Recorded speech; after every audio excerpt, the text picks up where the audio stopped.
Buenas noches, bienvenidos al Cascabel en 13. El desmedido empeño, el interés extraordinario que han puesto de Radio Televisión Española con el espectáculo también bochornoso de por medio que nos han ofrecido, sugiere que la radio y la televisión públicas que quieren controlar, y probablemente nunca mejor dicho eso de controlar, no es para que sea probablemente más imparcial, más neutral, más independiente de lo que hay. Todo eso decimos lanzando. Pablo Iglesias no mentía cuando en una charla universitaria se pedía el telediario para él y dejaba la consejería de llegar al gobierno. Si por él fuera, los telediarios llevarían el sello de Podemos hasta convertirse en una especie de remedio. Los pasos dados estos últimos días por Sánchez e Iglesias, con el apoyo del PNV y los separatistas catalanes de Esquerra y del PDeCAT, los nuevos consejeros de Radio y Televisión Española han sido una declaración de intenciones sobre la tutela partidista que, al parecer, quieren ejercer al frente de la televisión y de las radio públicas. Si el modelo a imitar e imponer en Radio y Televisión Española es el de la muy sectaria, antiespañola y separatista TV3 catalana, que el amigo Joan Tardá ha puesto en el Congreso como ejemplo. Además lo ha hecho sin despeinarse el hombre, ni ruborizarse. Como ejemplo de calidad y de libertad, apaga y vámonos. Gracias a sus votos, a los de Tardá y el resto de diputados separatistas de Esquerra y del PDeCAT, Sánchez e Iglesias han conseguido por fin la renovación de la cúpula de RTV tras prometerles un diálogo sin cortapisas y sin condiciones. PP y Ciudadanos se han desmarcado, han quedado fuera de esta cacicada, así la han definido ellos, Y los populares además le han pedido a Sánchez que comparezca en el Congreso para que explique los pagos a socios a cambio del apoyo que está recibiendo. En fin, comentaremos este asunto. Nos vamos a preguntar además si después de lo visto y oído, de las formas exhibidas, de las ambiciones reveladas por los nuevos controladores, se puede esperar una radio y televisión española menos partidista, menos manipulada y más neutral e independiente. Laura Gómez, buenas noches. Antes, plantéanos ya el barómetro. Venga. ¿Qué tal, Antonio? Como contabas, tras la fallida votación del lunes, el Congreso de los Diputados ha aprobado hoy esa lista de consejeros para Radio Televisión Española, propuesta, como decías, por el PSOE, Unidos Podemos y el PNV. Y sobre este tema preguntamos hoy a nuestros espectadores. ¿Cree que la televisión pública va a ser más imparcial con PSOE y Podemos que con el Partido Popular? Abrimos desde ya nuestro barómetro. Si cree que esta nueva Radio Televisión Española será más imparcial, marquen el 905-855-001. Y si por el contrario piensan que no lo será, marquen el 905-855-002. Estamos activos también, como siempre, en redes sociales. En Twitter recuerden que somos @elcascabel13. Y para seguir comentando el análisis del programa de hoy, utilicen el hashtag #elcascabel04J. Esta noche vamos a comentar también la situación de los presos separatistas que ya se encuentran, por cierto, en las cárceles a las que han sido trasladados, cárceles catalanas. Y además allí ha habido comités de bienvenida, entre otros uno que ha protagonizado el propio Torra. También hablaremos, por cierto, Raquel Caldas, del acercamiento de los otros presos, los presos etarras, a cárceles del País Vasco. Buenas noches, Raquel. Buenas noches, Antonio. Pues sí, vamos a analizar los dos gestos con los que probablemente el nuevo gobierno de Pedro Sánchez esté agradeciendo el apoyo a los grupos para sacar adelante esa moción de presos del proceso independentista que esta noche ya todos ellos duermen en cárceles catalanas. Y además analizaremos la situación de los presos etarras, de ese posible acercamiento. Veremos en qué cárceles se encuentran los presos de la banda terrorista ETA y analizaremos cuál será el criterio en caso de acercamiento que se seguirá para estos presos de ETA. Y estos que les avanzamos son otros temas que también comentaremos hoy en el Cascabel. Vean el avance. A este tío le compramos un hígado ilegal y vendimos que era del primo. Unas llamadas telefónicas intervenidas le vincula víctima entonces de un cáncer. Le dije, mira, Avi, si estás aquí hablando es porque tienes un hígado nuevo, ¿lo entiendes? ¿Estaba el jugador al corriente de lo que estaba ocurriendo? De demostrarse, ¿habría cometido algún delito Sandro Rosell? Nos lo cuenta su abogado esta noche en el Cascabel. Los presupuestos generales del Estado 2018 entran en vigor, unas cuentas que implican nuevos impuestos. El Gobierno de España está ultimando decisiones en materia fiscal que verán la luz en los presupuestos. ¿Cuáles son? ¿Cómo afectarán a nuestro bolsillo? Todas las claves con Carlos Cuesta a continuación.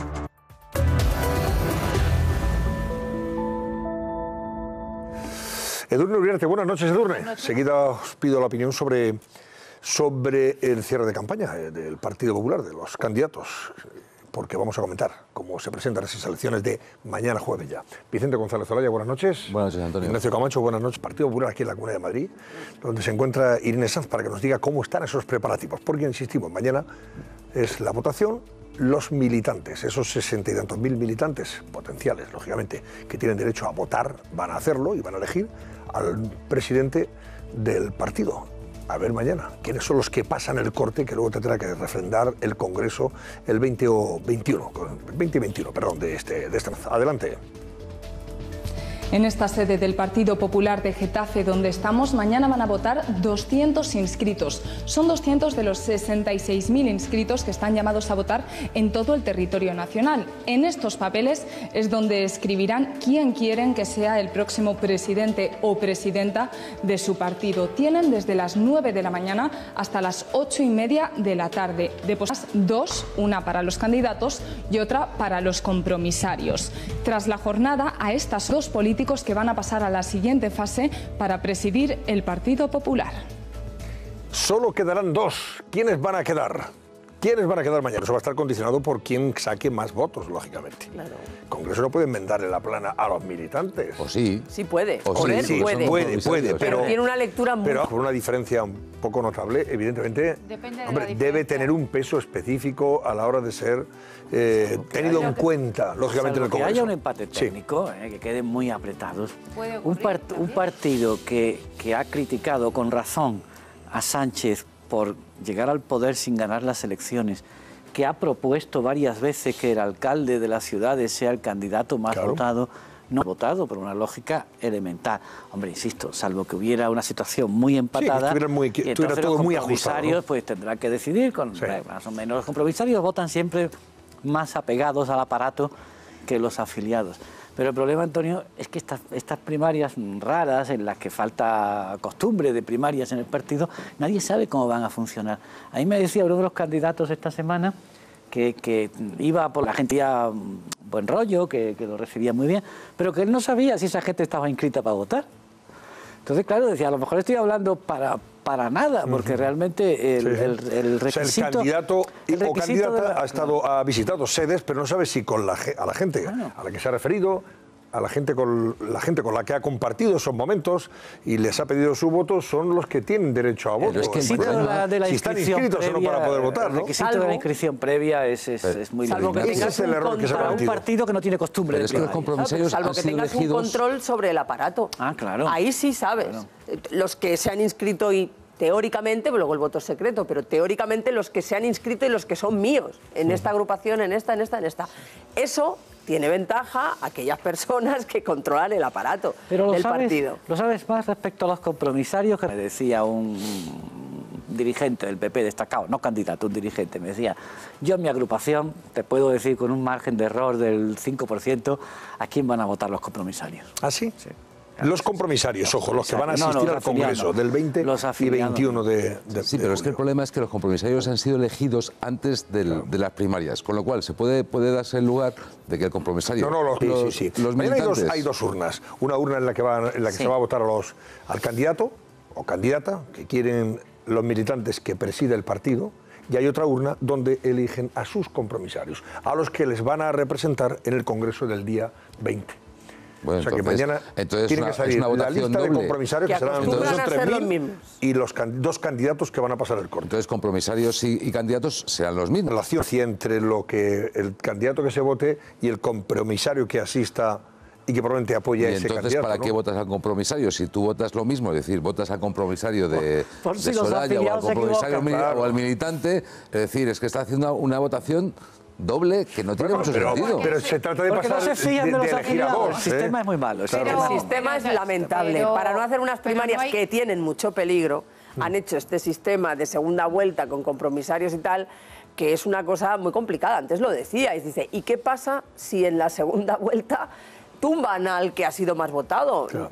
Decía Ignacio, es que un partido no puede, con los estatutos en la mano, claro que puede, moralmente... No, poder puede, pero vaya, pero el papelón estáis descartando también la posibilidad de que los dos primeros puedan pactar de cara a... esta mañana que estaba, bueno, en los desayunos de televisión, Luis de Grandes, que yo estaba... Luis de Grandes es el presidente... Sí, el presidente del comité organizador de las primarias. El presidente de todo, que ha ido hasta cierto punto, pero ha insistido en que él tenía mucha confianza en que se pudiera producir o que se iba a producir un acuerdo entre el primero y segundo para presentar un candidato único de cara al Congreso. Vamos a ver, yo me he preguntado si era un deseo más que una realidad, pero es que ha insistido en esa idea como si él percibiera en el ambiente, y ha insistido, tampoco descartemos ese escenario. Lo que pasa es que Luis de Grandes siempre ha sido un hombre van a pasar dos de consensos, de llegar a acuerdos. Acordaos que él fue portavoz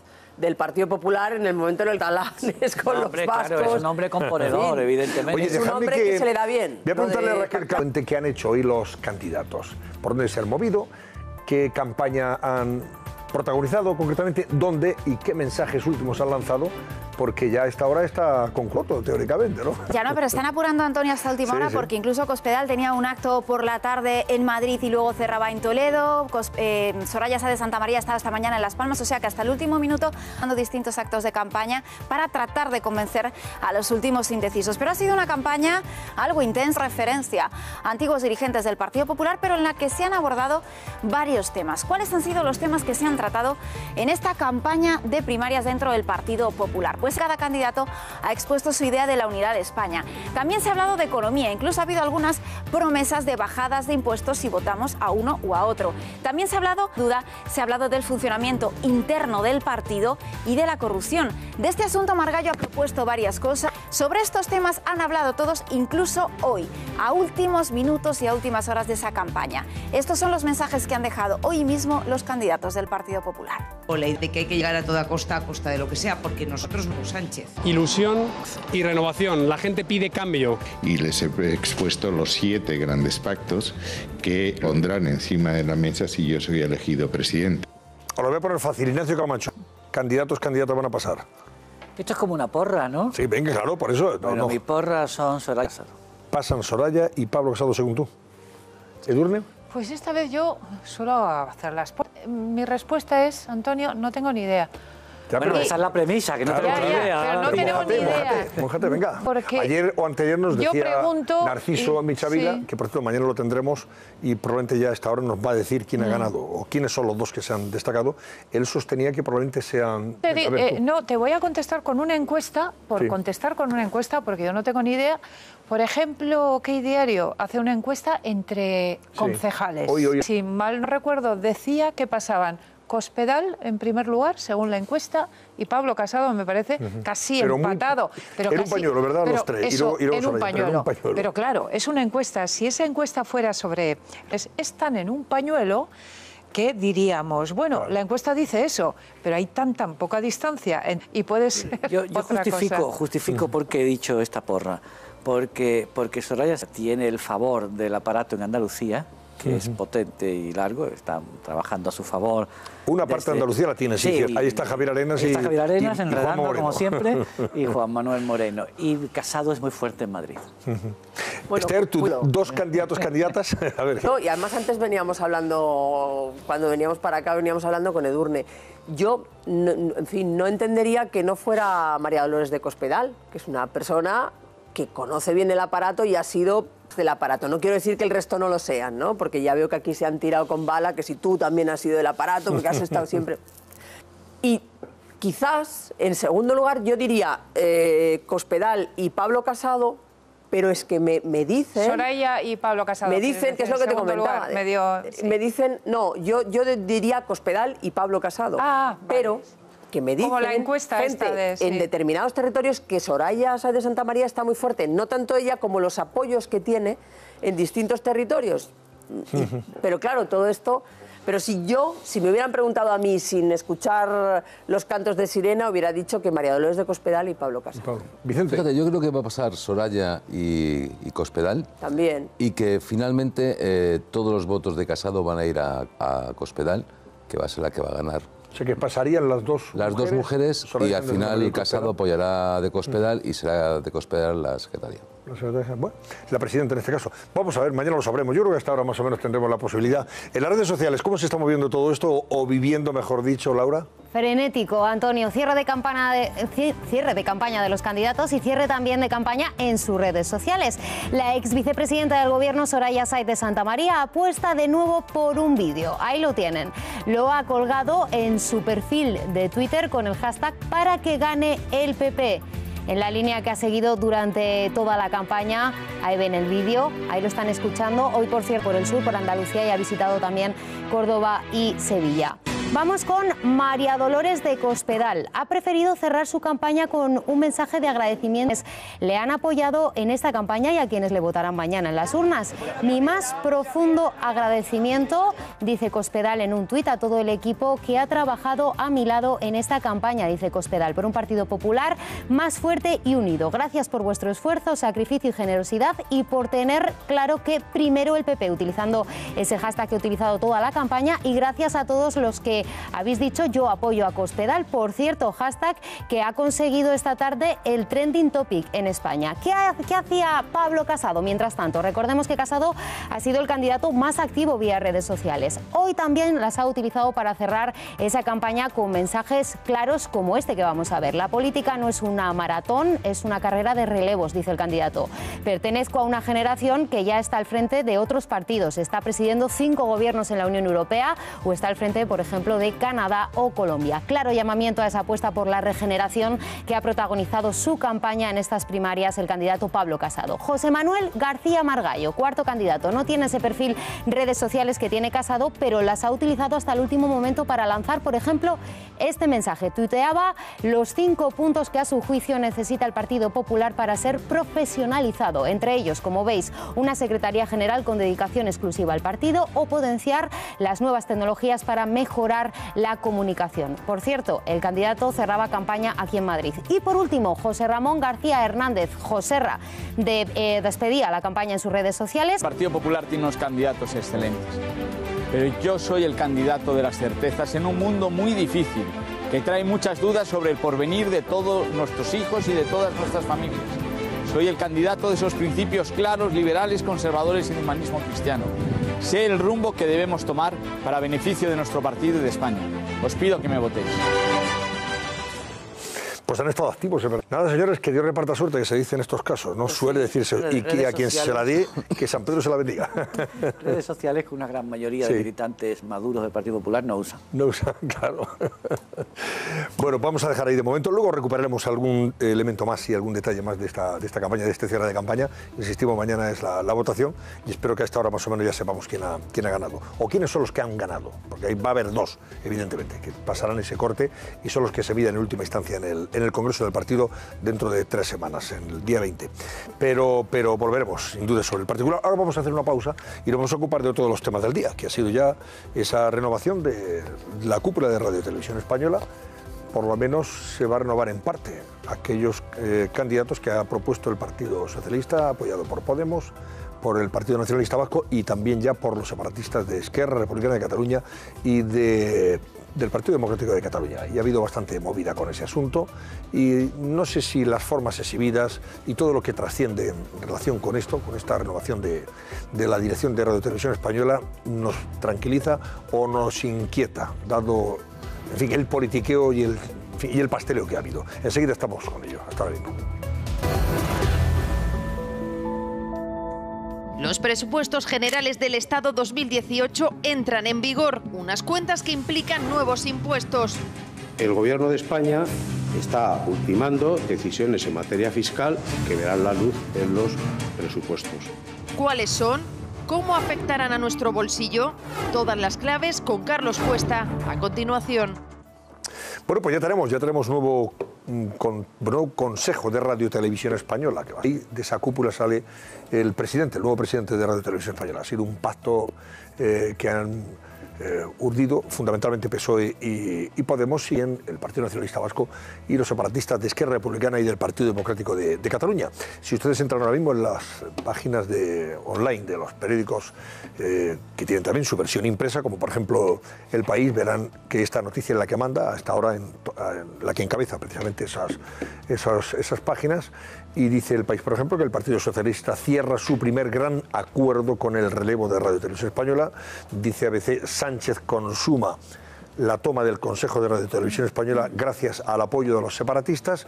O El Mundo, que dice que Esquerra Republicana de Cataluña y el Partido Democrático de Cataluña permiten a Pedro Sánchez renovar Radio y Televisión Española tras prometerles. Bueno, pues vean ustedes algunos detalles de cómo se ha fraguado todo esto, cómo ha concluido con ese apoyo. Ciudadanos ni el Partido Popular, el PP y Ciudadanos no van a presentar candidatos, no quieren tener nadie en ese Consejo porque consideran que ha sido una cacicada lo que han hecho los demás partidos y se han quedado al margen de este pasteleo, como lo han llamado, o cacicada. Vean. No ha sido una tarde tranquila en el Congreso. Señorías, les ruego silencio. Ana Pastor llama al orden a los diputados de Ciudadanos que no quieren participar en la renovación de la cúpula de Radio Televisión Española. Tras el intento fallido del lunes, Sánchez necesitaba mayoría absoluta, así que tocaba convencer a los grupos. Dar una solución transitoria y puntual.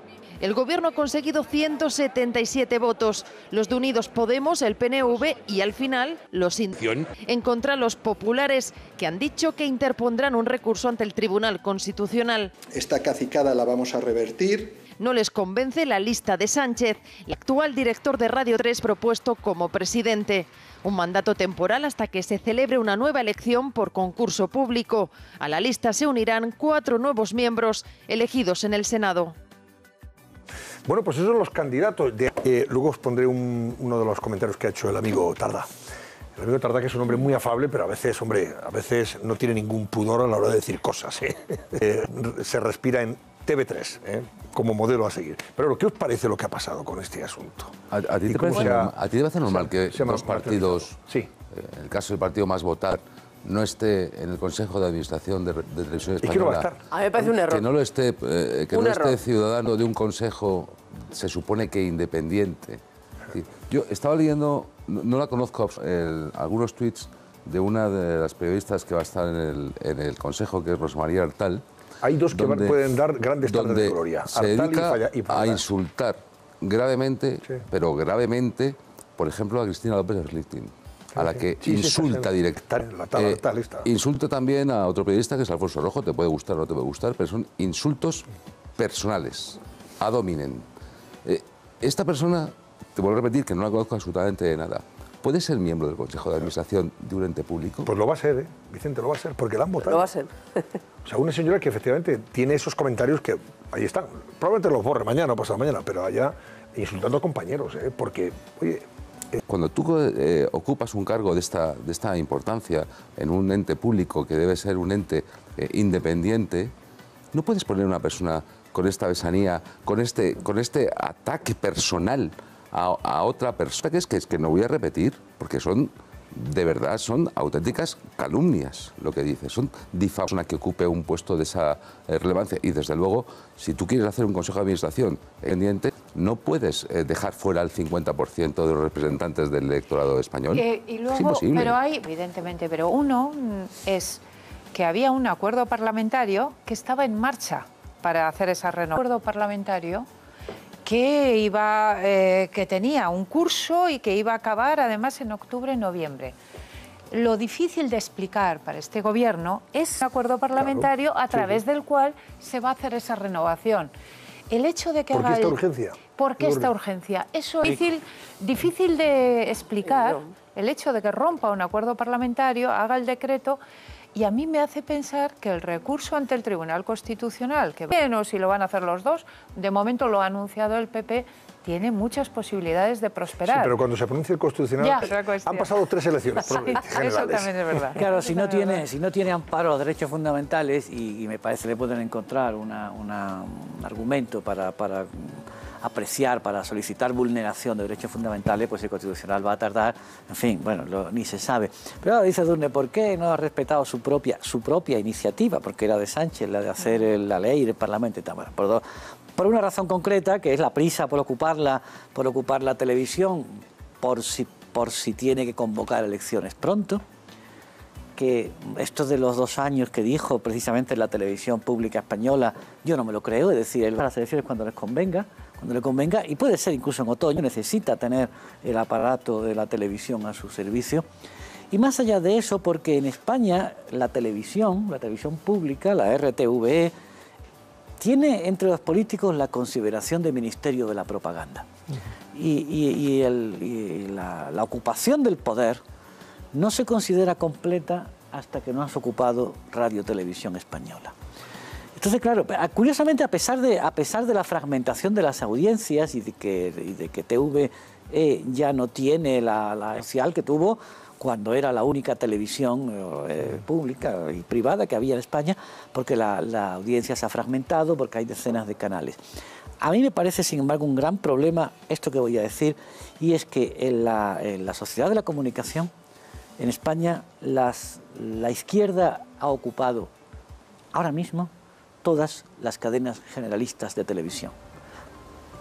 Y no es la televisión pública, es que 5 cadenas de las 6 van a favor de la izquierda. Y esto, hay que decir, es el legado político de las candidatas a las primarias del PP. ¿A quién se refiere usted? A Soraya Sáenz de Santamaría, en quien el presidente... Entonces, bueno, durante el tiempo que el Partido Popular ha dirigido la televisión, supongo que se sentirían satisfechos, pero resulta que cambia el poder y va a tener problemas para encontrarse representado en igualdad de condiciones en una cadena de las... Pero os pregunto, porque la gran excusa para imprimirle urgencia a este cambio y a esa renovación es precisamente porque consideran todos estos partidos al servicio del Partido Popular, una televisión que no ha sido independiente, ha sido dependiente del gobierno de Rajoy, no ha sido neutral, ha estado a favor y por tanto hay que hacerla plural, objetiva e independiente.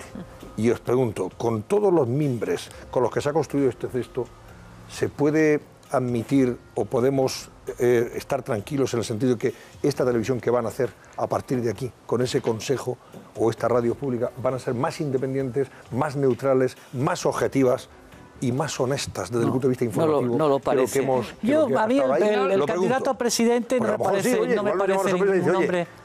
Vaya. El candidato a presidente no me parece un hombre sectario en exceso. A mí no me parece un hombre... El candidato a presidente, Tomás Fernando Flores... No lo digo por el presidente. A mí no me parece un hombre particularmente sectario. Pero yo no conozco. Yo es un señor que creo que hay que darle todo el margen de confianza que se merece. Tengo uso de razón... No lo conozco tampoco. A Fernando... ¿Cómo se llama? Tomás Fernando Flores. Tomás Fernando. No, yo no lo conozco. Yo sí lo conozco. Y hay que darle confianza en eso. Pero él hagas y yo deje de hacer. El problema es las presiones que va a tener de toda esta gente que ha sido apoyada hoy por estos partidos. Él es quien tiene que nombrar la estructura de informativos, que es al fin de cuentas la que importa, porque la estructura de programas... Pablo Iglesias, no te preocupes. Sí, claro, pero eso probablemente es que a saber lo que le dejan hacer. Ahora bien, yo no conozco, desde que tengo uso de razón, ninguna etapa de televisión española, de radio televisión española, en la que no haya sido más o menos fin al poder. El bucle melancólico que tienen los trabajadores de televisión sobre la etapa de Zapatero, creo que tiene una cierta falta de percepción, porque es verdad que bajo la dirección de informativos de Fran Llorente hubo una mayor apertura, sí. pero la parcialidad al final en la agenda de los temas, que es la que marca el sesgo, sí, no el tratamiento, sino en la agenda, en la elección de los temas, que tú elijas los temas al gobierno. Pero si a mí incluso yo ya estoy acostumbrado, no me importa que sea así, siempre que lo hagan con una cierta elegancia, con una cierta dignidad. Bueno, pero y hay otro asunto que no hemos abordado aún, y quizá el asunto más importante, y es que este acuerdo de radiotelevisión lo hace Pedro Sánchez con los independentistas catalanes.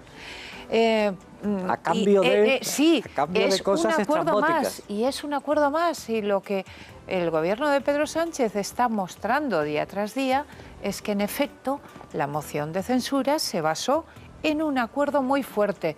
No pasó eso que decía Pedro Sánchez o decían los ministros, de que no, en realidad no pedimos nada. No, evidentemente hay una moción de censura con unos pactos muy fuertes con el independentismo catalán, tan fuertes que hasta afectan a Radiotelevisión Española. No sé si hubo pactos en la moción, pero por catalán decidiendo sobre Radiotelevisión. Esther, tu opinión, que yo te pregunto lo mismo o la pregunta que he dejado en el aire, ¿qué respondes a ello? A ver, con respecto a los acuerdos y los poderosos acuerdos, la verdad es que no. Y lo que yo he vivido en el Partido Socialista, ni ellos creían ganar esa moción de censura. Y es verdad que los independentistas votaron contra el Partido Popular y luego sacarán todo lo que puedan. Si querían echar a Rajoy por encima de todo. Querían echar a Rajoy como quieren echar de Televisión Española, y si de paso puedo hacer, porque a mí esto que dice Tardá, que me pareció... tienen que garantizarnos que van a dialogar sobre todo. No, hombre, si dialogar podemos dialogar, pero puede ser un diálogo de besugos o de sordos, porque Yo estoy convencida que Pedro Sánchez no puede darles el referéndum de independencia que pretende el señor Torra. Ahora, que vaya Torra y se lo cuente, pues sí, bueno, fíjate, que se lo cuente. Ayer Tardá fue muy de claro. todas maneras... Ayer fue muy claro en esto, perdona, Esther. Ayer fue muy claro. Si quieres Consejo de Administración, tienes que meter en la agenda la posibilidad de un referéndum. Pero es que la agenda la meten los dos. Quiero decir, si tú eres Quim Torra y vas al Palacio de la Moncloa, de algún modo te van a decir, no hables de esto. No, va a hablar. Pero sí, se puede hablar. Ahora sí que dejarse claro que no es completamente ilegal. A mí no me sorprende que lo pida Torra. A mí lo que me sorprende es que el presidente se lo conceda. Sí. Claro, es lo que Oye, mira lo que decía, pero ya que hablabas, hablando, Esther, claro. Ya que hablabas de Tardá. Tardá fue muy simpático y muy gracioso ayer cuando dijo esto de que el modelo a seguir es el de TV3, una televisión libre donde se respira la libertad. Yo creo que lo hace, lo hace ya de cachondeo. Y además muy profesional y de una calidad extraordinaria. Mira. Que nadie intente comparar la calidad y la libertad que se da en la televisión pública catalana.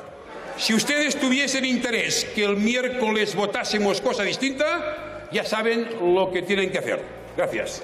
Bueno, pero poner de ejemplo a seguir a TV3, eso tiene... Pero tiene razón, no se puede comparar. Es incomparable la libertad que hay en España con la que tuve tres. Lo raro es que nadie no se oyera carcajadas ahí cuando habló de TV3 como un modelo a seguir por su libertad.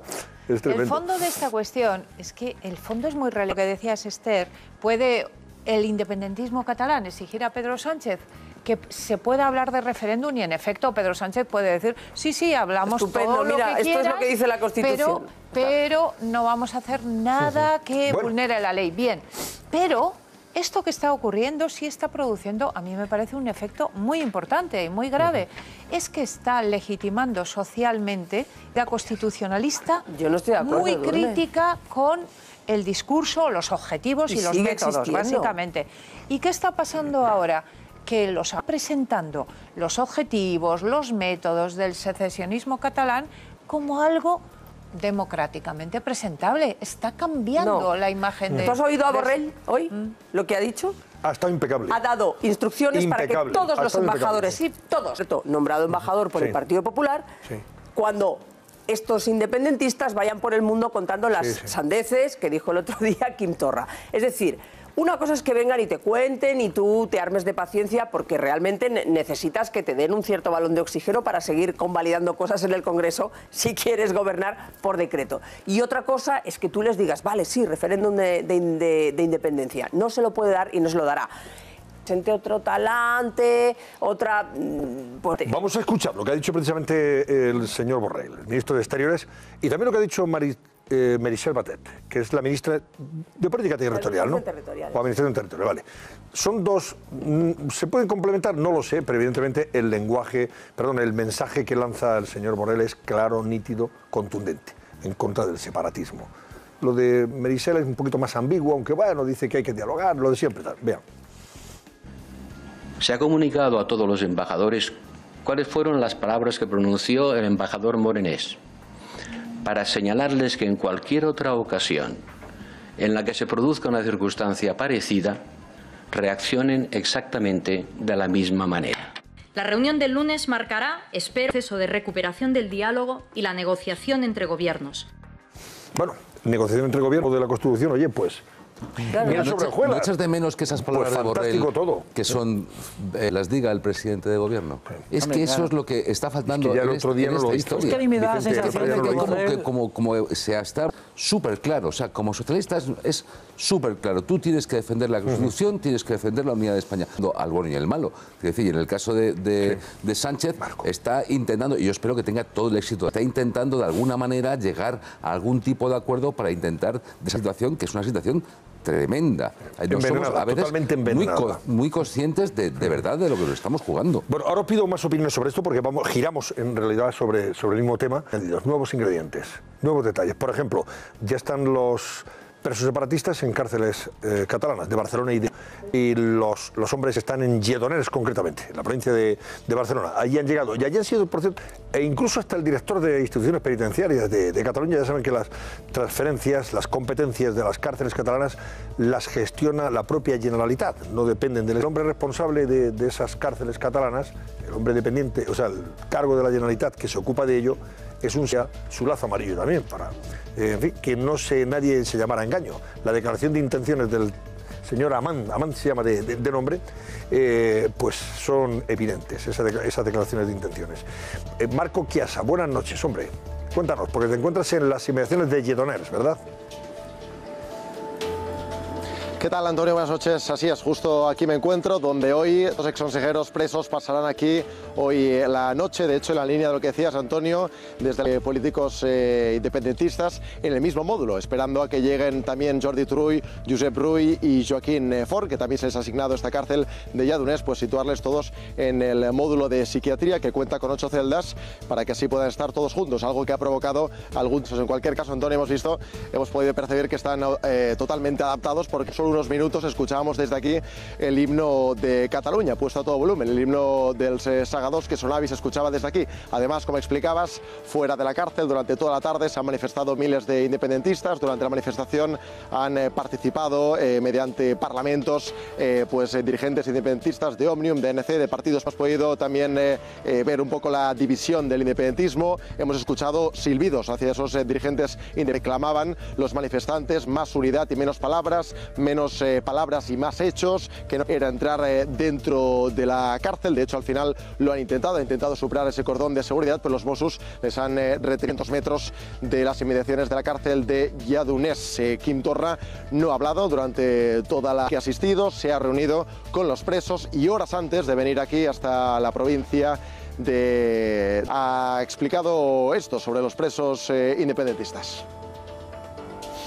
He venido a abrazar a nuestros amigos, a nuestros compañeros, a nuestros líderes políticos, gente honorable, gente demócrata, gente honesta, que no tendrían que estar aquí en ninguna prisión, sino que tendrían que estar con sus familias. Os trasladan muchísimas gracias por vuestra solidaridad, por vuestro cariño, por estar siempre ahí. Bueno, voy a preguntarle a Marco, hoy no ha habido felizmente incidentes, porque ayer sí hubo enfrentamientos entre los llamados comités de... CDRs, comités de defensa. Los CDR, ¿verdad? Comité de defensa, Marco. Bueno, hoy evidentemente no ha habido esos incidentes y ha habido concentración y masiva o multitudinaria y esos parlamentos. Y mucho lazo amarillo. Y mucho lazo amarillo, efectivamente. Sí, bueno, y hoy, como acaba de decirnos Marco Chiasa, ha habido agitación alrededor de la cárcel. Es decir, estamos viendo una de las primeras consecuencias o de los actos de lo que esto puede provocar. El traslado. Y es que esas cárceles, las inmediaciones, el encarcelamiento de esos políticos, dé lugar a una constante agitación social alrededor de ellas. Vamos a ver cómo evoluciona. Luego la segunda, que también lo tendremos que ver, que en las próximas semanas, es esas cárceles bajo el del Gobierno de la Generalitat van a dar unas condiciones especiales y de privilegio a estos presos. Segunda pregunta, agitación por una parte, privilegios después. Respecto de los privilegios hay que esperar qué es lo que pasa con ese tratamiento. La agitación en la calle creo que fue uno de los para no ponerlos en libertad, porque si estuvieran en libertad habría agitación en las calles. Esto creo recordar que iba en uno de los muchos autos de Llarena. Por tanto, para recibirlos, y si están en la calle se presume que también habría agitación. O sea, pero digamos que las calles están agitadas en Cataluña en cualquier caso. Lo que va a haber es un centro de peregrinación separatista. Sí, un centro de peregrinación eso sí. allí. A Figueres y a Lledoners, ¿no? Por eso, un centro de agitación a Lledoners. Mucho menos un centro a Figueres. de agitación política. Pero lo que sí va a haber es una flexibilidad mucho mayor en el régimen de visitas. Y esto es importante por parte de la operación. Le puede otorgar mucha más visibilidad a Junqueras y a Jordi Sánchez. Te vas a hartar de leer y ver entrevistas en la cárcel, de tal manera que el papel que Junqueras, sobre todo, había adquirido en el encierro, se va a proyectar. Y en parte de la decisión política, porque es política, de trasladar a los presos. El presidente del Gobierno y el ministro Marlaska dicen que es imperativo legal, están diciendo una media verdad y por tanto solo faltaría que no fuese adecuado a ley. Claro que está dentro del derecho, pero es una decisión graciable y discrecional del Gobierno. Claro. Y la ha tomado por prerrogativa del Gobierno. Prerrogativa. Y la ha tomado por lo que la ha tomado. Ahora que nos vayamos es entregar a los líderes del golpe bajo custodia de los golpistas. Eso es exactamente lo que ha ocurrido. Es un buen Oye, déjame que resumen. salude a Juan Rivas. Juan Rivas forma parte de personas que en Cataluña pues están limpiando todos aquellos símbolos separatistas que ofenden a esa otra mitad de ciudadanos que está vía unilateral de romper con España. Juan, buenas noches. Hola, buenas noches. Usted estaba ayer, por cierto, en el Comité de Defensa de la República y estos no grupos. Estábamos. Sí, no estaba. Bueno. No estábamos nosotros. ¿Qué trabajo está? ¿Dónde están haciendo ustedes su labor y en qué consiste concretamente? ¿De lazos y de pintadas y todo a lo largo de todos estos a esas prisiones? Bueno, nosotros no estábamos en las inmediaciones de la cárcel ayer, estábamos en otra población limpiando. Pues nunca buscamos el enfrentamiento, o sea, donde sabemos que pueden estar ellos, nosotros no vamos siempre precisamente para evitar el enfrentamiento. Y nosotros simplemente nos dedicamos a los que son de toda esta propaganda secesionista. ¿Y hay muchos que forman parte y están repartidos por toda Cataluña?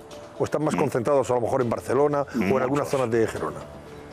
Estamos bastante esparcidos y somos bastantes brigadas de limpieza y bueno, en Barcelona tampoco es que haya tantas, casi todas son de fuera. ¿Qué van quitando? Fundamentalmente los lazos amarillos, ¿no? Que se van colocando en pancartas, sí. Lazos, pancartas, estelar, todo tipo de publicidad secesionista. Nos da igual lo que sea, lo quitamos todo. Pero todo lo que hay puesto en lugares públicos, espacios públicos, en parques, en playa, lo hemos visto recientemente. Sí. En administraciones públicas, sí. Hospitales, etcétera. Sí, claro. Toda la propiedad privada no la tocamos. En colegios, en centros sanitarios también entran privada. Ustedes a los hospitales, organismos dependientes de la Generalitat. Hace poco quitamos. Sí, hace poco quitamos en el Hospital Clínico de Barcelona una pancarta que ponía y la quitamos junto con el que llevaba. ¿En su caso ha tenido no creemos que sea sitio para poner esas cosas. ¿En su caso ha tenido alguna vez algún enfrentamiento? Si me permite la expresión, tenido varias agresiones. ¿Le ha echado en cara que retire estos símbolos separatistas? Hombre, cada noche que salimos, a la que nos increpan, nos dicen de todo. Hemos tenido incluso varias agresiones. Una que ya es un poco conocida, de una mujer mayor, Carmen, de 67 años, que la agredió un hombre. Hemos tenido muchas agresiones. Lo que pasa es que nosotros, como no nos dan cobertura a los medios, no salen. Y normalmente ustedes hacen ese trabajo por la noche. Han llegado a poner denuncias por... Sí, siempre por la noche para evitar enfrentamientos. Bueno, casi siempre. Casi siempre, y el motivo es precisamente ese. Primero, para evitar enfrentamientos. Y segundo, porque la mayoría de nosotros trabajamos. Bueno, don Juan Rivas, le agradezco mucho su presencia en el Cascabel. Gracias, buenas noches y enhorabuena por el trabajo que hacen. Yo creo que está bien que, oye, aquellos espacios públicos que se ocupan de esa manera, pues sean liberados, ¿no? Porque es que son compartidos por todos. Probablemente ellos, otros harían lo mismo si se pusieran pancartas insultándoles. Y además estaría mal hecho. No se debe poner y ya está, en los espacios públicos. A mí lo que me llama la atención es que dice que lo hacen por la noche porque trabajan. Porque yo una de las cosas que me pregunto siempre es los CDRs en qué trabajan, porque están todo el día. Eso son muy tímidos laborales. Porque ¿quién puede estar todo el día de manifestación? Tienen que cobrar de alguna manera, debe estar subvencionado, porque es que da igual la hora que sea, siempre hay 400 o 500 que no sé en qué trabajarán, no sé cómo no les echan de sus empresas, porque siempre están ahí. Y escolares en días lectivos, estudiantes y universitarios en días lectivos. Hay mucho tímido laboral, diría yo, en los TDR, ¿no? Se juegan un poco también el físico. La presión, puede encontrar con algún radical de estos que son intransigente, totalitario, que vea mal que retires un lazo de... Pero fíjate, un esfuerzo de compromiso cívico importante. Sí, es de una valentía enorme. Y lo que muestra es un activismo muy fuerte, muy fuerte, que nunca existió, por ejemplo, en el País Vasco. Es verdad que por el otro lado estaba el terrorismo, pero por todos aquellos carteles proetarras, y no hubo ese activismo es cierto, por el miedo era muchísimo mayor. Pero ahora en Cataluña es completamente distinta, porque yo estoy recordando una cosa referida a terrorismo. En Cataluña, el secesionismo, lo que sí parece evidente es que el constitucionalismo catalán sigue muy fuerte y muy activo. Sí. Bueno, señores, además de los traslados de los presos separatistas a cárceles catalanas, ya sabéis que también se está hablando, lógicamente, entre Sánchez y el Endacari, del acercamiento de los presos etarras de más edad a cárceles del País Vasco. Hoy ha hablado el ministro, ya ha dicho el ministro Marlaska, el ministro, que las víctimas están mosqueadas, lógicamente, y que con los presos no hay ni pactos ni pagos, sino aplicación estricta de la ley. El ministro del Interior está dispuesto a dar un vuelco para humanizar su departamento, etcétera, etcétera, en ese sentido también. Raquel Caldas, cuéntanos cómo está la situación y realmente si se están dando ya pasos para acercar a algunos de esos presos etarras, los de más edad. Pasar primero cuántos presos etarras a día de hoy tenemos en nuestro país y también en Francia y cómo podría ser ese acercamiento. Vamos a situarnos en nuestro país, 228 presos etarras en distintas cárceles, 224 en cárceles de fuera del País Vasco y Navarra. Uno de ellos está preso en Portugal y 51 de acercamiento a esas cárceles del País Vasco. Sí van a tener en cuenta diferentes factores, entre ellos, por ejemplo, que fueran mayores de 70 años o que tuvieran enfermedades graves, aunque en este punto se abre el debate porque se establece dónde está el límite para ser enfermo grave o no. Ahí está la polémica. En esta situación hay una cantidad de presos entre 11 y 20 aproximadamente, según fuentes del Ministerio del Interior. Y también hay 2 etarras con hijos menores.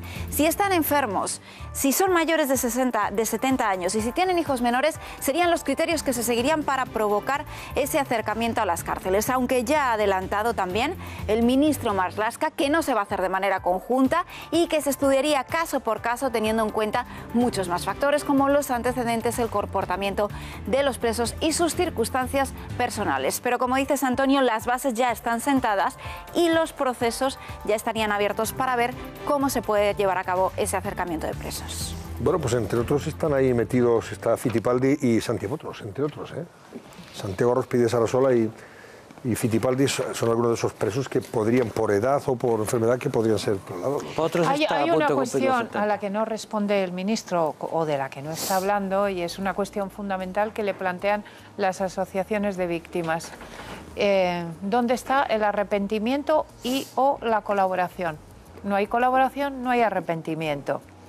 Porque es verdad que teóricamente se puede, como en el caso de los presos catalanes, trasladar a estos presos, que son de distintas cárceles cercanas al País Vasco, en la medida en que la organización terrorista se ha disuelto, que era condición fundamental. Pero a partir de ahí hay una exigencia totalmente fundamentada desde el punto de vista moral y desde el punto de vista democrático de que esos etarras o colaboren con la justicia, porque hay muchos crímenes sin resolver, y además se arrepientan o se arrepienten, tendrán información para colaborar con la justicia. ¿Por qué no se exige eso? Es de lo que no está hablando el gobierno de Pedro Sánchez y no está hablando Marlaska. Yo creo que vamos a ver más bolinagas, que se prepare la opinión pública, o que vamos a ver más bolinagas. Sea Marlaska que aplique eso, porque creo que como juez, como magistrado, ha desarrollado una tarea impecable justamente para lo contrario, para perseguir a los etarras, como era su obligación por otra parte. Pero claro, hablabas tú del arrepentimiento y la colaboración. El arrepentimiento desde hace tiempo ya, con el gobierno de Rajoy y con el anterior de Zapatero, la llamada vía Nanclares, se ha venido concediendo con declaraciones meramente retóricas y por tanto, en la que además ha ocurrido una epidemia de desmemoria. Cuando han sido reclamados estos presos, estos etarras, como testigos simplemente de otros procesos, han dicho que no se acuerdan de nada, que no recuerdan, que hace mucho tiempo, que ellos no sabían, que estaban en otro sitio, etcétera, etcétera. No ha habido ninguna colaboración. 2 o 3 y hace 20 años, Suárez Gamboa y algún otro. Entonces, claro, falta evidentemente el requisito esencial, puesto en la propia ley. El acercamiento va a ser difícil de evitar, por lo que tú dices, ETA se ha disuelto, el principio condena firme, Y digo, ojo, a condena firme, porque los catalanes, los presos independentistas catalanes no tienen todavía condena firme. A condena firme tienen derecho a elegir prisión y por tanto estar cerca de su familia.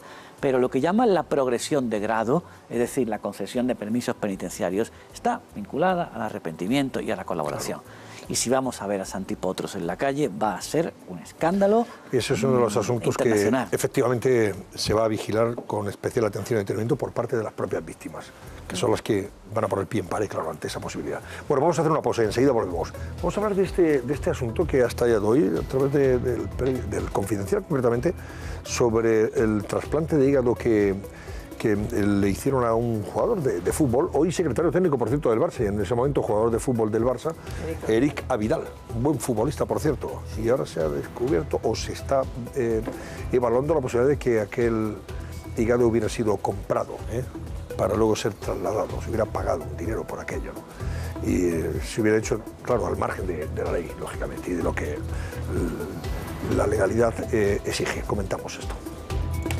2018 entran en vigor unas cuentas que implican nuevos impuestos. El Gobierno de España está al que verán la luz en los presupuestos. ¿Cuáles son? ¿Cómo afectarán a nuestro bolsillo? Todas las a continuación. Vamos a hablar de este asunto que protagoniza Eric Abidal, el actual secretario técnico del Fútbol Club Barcelona y anterior jugador, que recibió la donación de un hígado para ser trasplantado y superar así un tumor que podría haber hecho peligrar su vida, lógicamente. Bueno, pues ahora la Organización Nacional de Trasplantes y el Hospital Clínic de Barcelona, donde se efectuó lógicamente ese trasplante, esa intervención, está investigando la donación de un hígado a Abidal. Todo esto arranca porque hoy contaba el periódico El Confidencial que la Guardia Civil y la Policía Nacional han interceptado al menos 4 llamadas telefónicas en las que el que fue presidente del Fútbol Club Barcelona, Sandro Rosell, ya delitos de blanqueo, admitía implícitamente haber comprado un hígado ilegal para el exjugador y actual secretario técnico del Fútbol Club Barcelona, Eric Abidal, que en 2012 fue sometido a ese trasplante de órgano para superar un cáncer. Raquel Caldas, cuéntanos cómo está el tema. Pues sí, vamos a escuchar esas llamadas porque son muy reveladoras. Es esa información. La policía y la Guardia Civil interceptan 4 llamadas en las que se cuestiona ese trasplante de hígado que se le hizo a Eric Abidal para superar un cáncer en el 2012. Entonces se dijo que el jugador había recibido un hígado de un primo suyo que vivía en Francia. Van a escuchar. La primera se produjo el 20 de abril de 2017. Nos situamos. Rosell recibe una llamada. Su interlocutor quiere comentar una información del diario Deportivo Sport que se hacía eco de unas declaraciones de Abidal de su marcha del club. En esa conversación ocurre esto, escuchen. Vamos a ver una cosa, que no, Sandro, es que va contra nosotros. A este tío le compramos un hígado ilegal y vendimos que era del primo, Le pagamos 2 años de contrato, lo que le quedaba. Esa es una primera conversación. Saltan las alarmas por lo que se ha escuchado, pero hay otra conversación. A la semana siguiente, nueva llamada entre Rosell y un tal Juanjo en el que se afirma que se salva la vida al jugador. Pero una conversación interesante con Abidal, que es... Que le salvamos la vida, tío. Sí, y todavía va diciendo que tú le habías mentido diciendo tu amigo. Es igual. Tu amigo que te quiere tanto. Yo he hecho lo que hizo por ti. Sí. No, todo es mentira. Y digo, bueno, mira, Abi, oye, ya está, vas y ya te explicará. Y al día siguiente, 28 de abril de 2017, Rosell vuelve a hablar asunto, el de Abidal, y además de forma muy clara. Vean. Abidal me dijo que le dijera a mi amigo que se ha portado muy mal con él. Le dije, mira, Abi, si estás aquí hablando es porque tienes un hígado nuevo, ¿lo entiendes? Y me dijo que no. Pues si no lo entiendes, no entiendes la vida. Es que estoy en Bolivia. Si estás ahora aquí sentado hablando conmigo es porque alguien te... Bueno, pues se ha abierto una investigación por parte de la Organización Nacional de Trasplantes y del Hospital Clínic de Barcelona al respecto. Ahora enseguida hablaremos con el abogado de Sandro Rosell, con Andrés Marunda. Pero antes, hemos consultado y pedido la opinión de un experto que une a su condición de político, senador del Partido Popular, la de catedrático en cirugía, doctor, especialista en trasplantes y conoce muy bien el asunto, lógicamente, como Antonio Alarcó. Y esto nos ha comentado sobre el caso. En España no hay tráfico de órganos. El caso de Abidal es un caso extraordinario, en donde no hay lista de espera. Es poner un fragmento de hígado de un donante voluntario relacionado con unos controles rigurosos sustituyendo el hígado enfermo de un tumor que tenía en el 2012 Abidal. Recibir nada. Ahora que después alguien lo haya dado, Eso es un tema jurídico, es un tema que no tiene y es un tema que no tiene que ver nada con que la lista de espera pueda ser sustituida por dinero. O sea, hay que entender, según Alarcó, que alguien puede voluntariamente donar una parte de su hígado para que sea intervenida esta persona y salvar ese tumor. Claro, esa es la cuestión aquí, la cuestión legal. Podría entrar dentro de lo legal que alguien le haya vendido, incluso ofrecido, bueno, no sabemos en qué condiciones, entre comillas, una parte de su hígado. Claro, la cuestión es que en las grabaciones que acabamos de escuchar, Sandro Rosell dice un hígado ilegal. Dice, le compramos un hígado. No, lo dice el otro. Dice el Sandro otro. Rosell no lo dice el otro. Estoy en Bolivia. Vale. He entendido que la voz, quien pronuncia ilegal es el otro. El que pronuncia todo esto es un tal Juanjo. Sí, no que es el que dice esto. Y Sandro Rosell, de su boca, al menos no dice la palabra ilegal. Por lo que he leído, no sale en ningún momento, él asiente, hace cuando el otro le va contando. Pero a mí se me hace y luego, muy difícil. en España, o sea, lo que dice Alarcó es verdad. Este señor ya dio de esto y lo archivó. Sí, porque además no colaboraba Francia, parece ser supuestamente donante. El caso es que judicialmente está archivado, pero lo que sí existe es el consentimiento del donante diciendo que no percibe, porque eso sí es obligatorio en España. Cuando tienes un donante, declaración jurada, hombre, puede ser mentira, pero hace su declaración conforme él lo dona voluntariamente y en ningún momento percibe contrapartida al hacerlo. Y eso existe. Pero a mí se me hace muy difícil pensar, vamos a ver, vamos a suponer que fuese el hígado ilegal, como dice Juanjo. Eso significaría que habría que tener un montón de doctores y de personas especializadas dando el visto bueno a ese órgano ilegal. Eso además significaría que hay gente que tiene que ver si el hígado es o no compatible. Es decir, estamos hablando, si eso fuese posible, si eso fuese cierto, de una auténtica red de tráfico de órganos, cosa que me parece inconcebible en España. Clínico de Barcelona. En el hospital clínico, en fin. Pero vamos a ver, es que es muy difícil de creer una historia así, aunque diga que es un hígado ilegal, aunque todo puede ser, porque cualquier cosa es posible. Vamos a ver, igual realmente es un primo y igual le dieron un aguinaldo, no lo sé. Es ilegal, lo desconozco, pero si él... Ha dicho doña Beatriz Domínguez Gil, que es la directora de la Organización Nacional de Trasplantes, sobre el particular. Sí puedo asegurar es que la información de la que disponemos en la ONT con respecto a este trasplante se había realizado conforme a la legislación vigente y se había realizado de acuerdo a todos los procedimientos que están actualmente y en aquel momento en vigor. Es decir, que no había desviado de lo que es la práctica habitual. Andrés Maluenda es el abogado de Sandro Rosell, que se encuentra en prisión. Don Andrés, buenas noches. ¿Qué tal? Buenas noches, ¿cómo estáis? Estaba investigando, porque parece que eso se había archivado ya, ¿no?, por parte de la juez que lo había iniciado la investigación. Bueno, la primera noticia que hemos tenido nosotros de este asunto es en el día de hoy, con vosotros. Es decir, esta mañana, a las 7 de la mañana, nos hemos de estos hechos. Y durante la mañana pues hemos estado gestionando, coordinando llamadas con todos los afectados hasta que hemos estado seguros de que no existían, que no había indicios en absoluto de que esto había sucedido así, y posteriormente hemos conocido que desde hace un año que esto lo investigaba un juzgado en secreto, ha hecho los requerimientos y las investigaciones oportunas y ha finalizado, acabando la investigación, diciendo que ni hay delito, ni existe responsabilidad, ni este hecho ha sucedido de la forma en que se describe, de forma bastante errónea, por este desconocido de la llamada.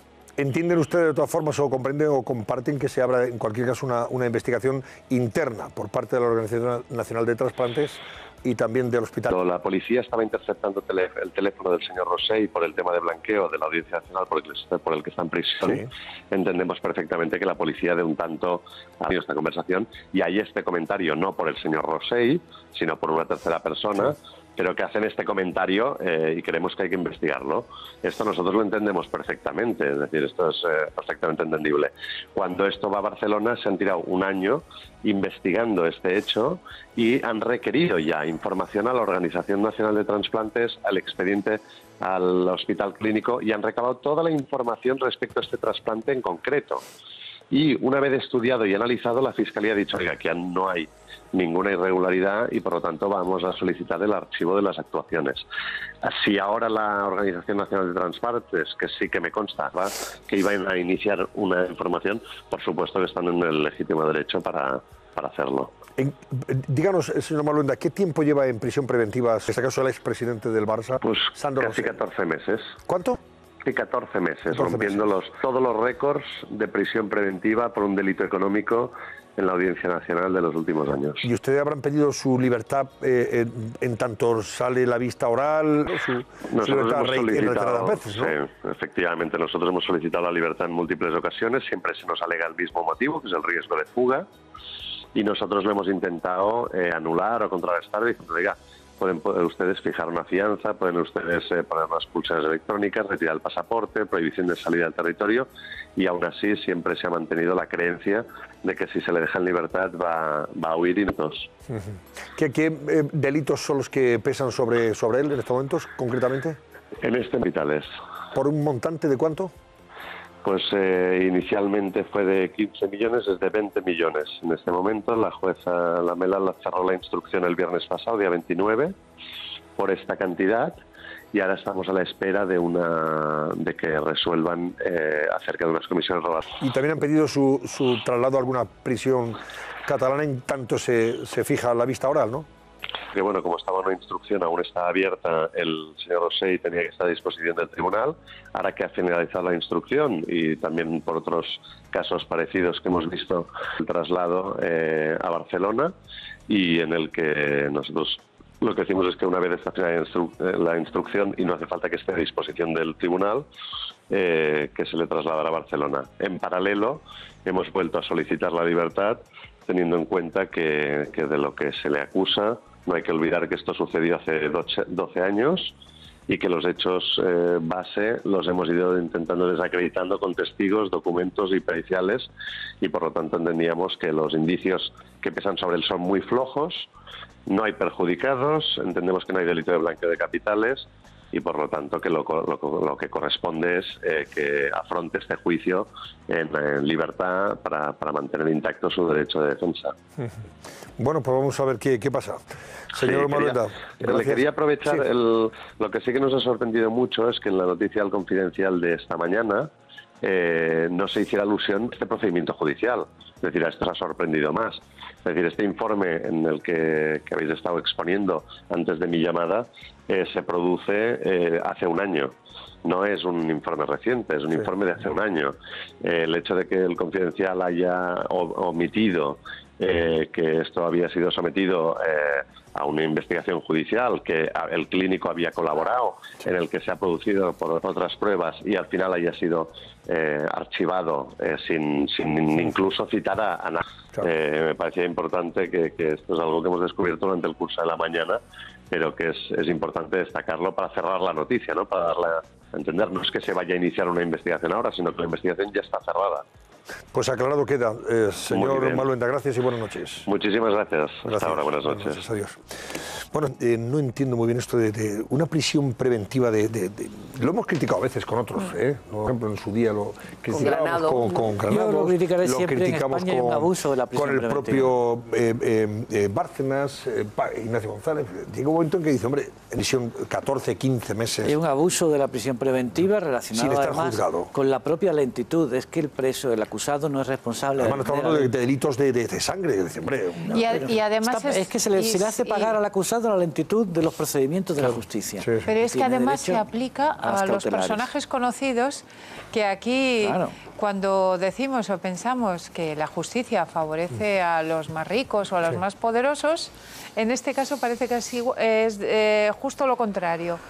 Porque a aquellas personas más conocidas por ser políticos, en este caso un expresidente del Barça, etcétera, son quienes están más tiempo en prisión preventiva. Por eso de la alarma social, entre comillas. Se está aplicando el riesgo de fuga porque no se puede aplicar la alarma social, que quedó desautorizada por el Tribunal Constitucional en los años 90. Pero se aplica por eso. Entonces se aplica un concepto muy lato del riesgo de fuga. Agentes independentistas, el riesgo de fuga lo evidenciaron ellos cuando se fugaron. Cuando se fugó Marta Rovira y se fugó, por ejemplo, el señor Rosell y tal. Hombre, sí, puede tener bienes en el extranjero y tal, pero es que en cualquier país, en Estados Unidos, en Francia, las prisiones provisionales no se utilizan como un adelanto de pena, se utilizan durante el tiempo en que es necesario para cerrar la investigación, para que no haya hecho los presos, los acusados, pues a la libertad condicional, lógicamente, bajo... O por lo menos al acercamiento a su región, a su casa. Ah, bueno, y eso por supuesto.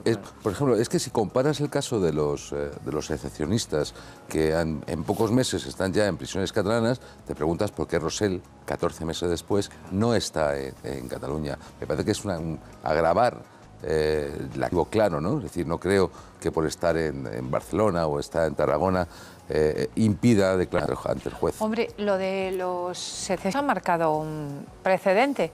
A partir de ahora, cualquier preso va a tener que recibir el sí a una petición de traslado cerca de su casa. Completado la instrucción. Bueno, oye, habéis tenido noticia, lógicamente, como no puede ser de otra manera, de esta operación, la llamada operación Enredadera, especial contra ayuntamientos, que afecta a concejales, alcaldes, a policías locales y a empresarios, de multas y tráfico, lógicamente, los dispositivos de seguridad para el tráfico.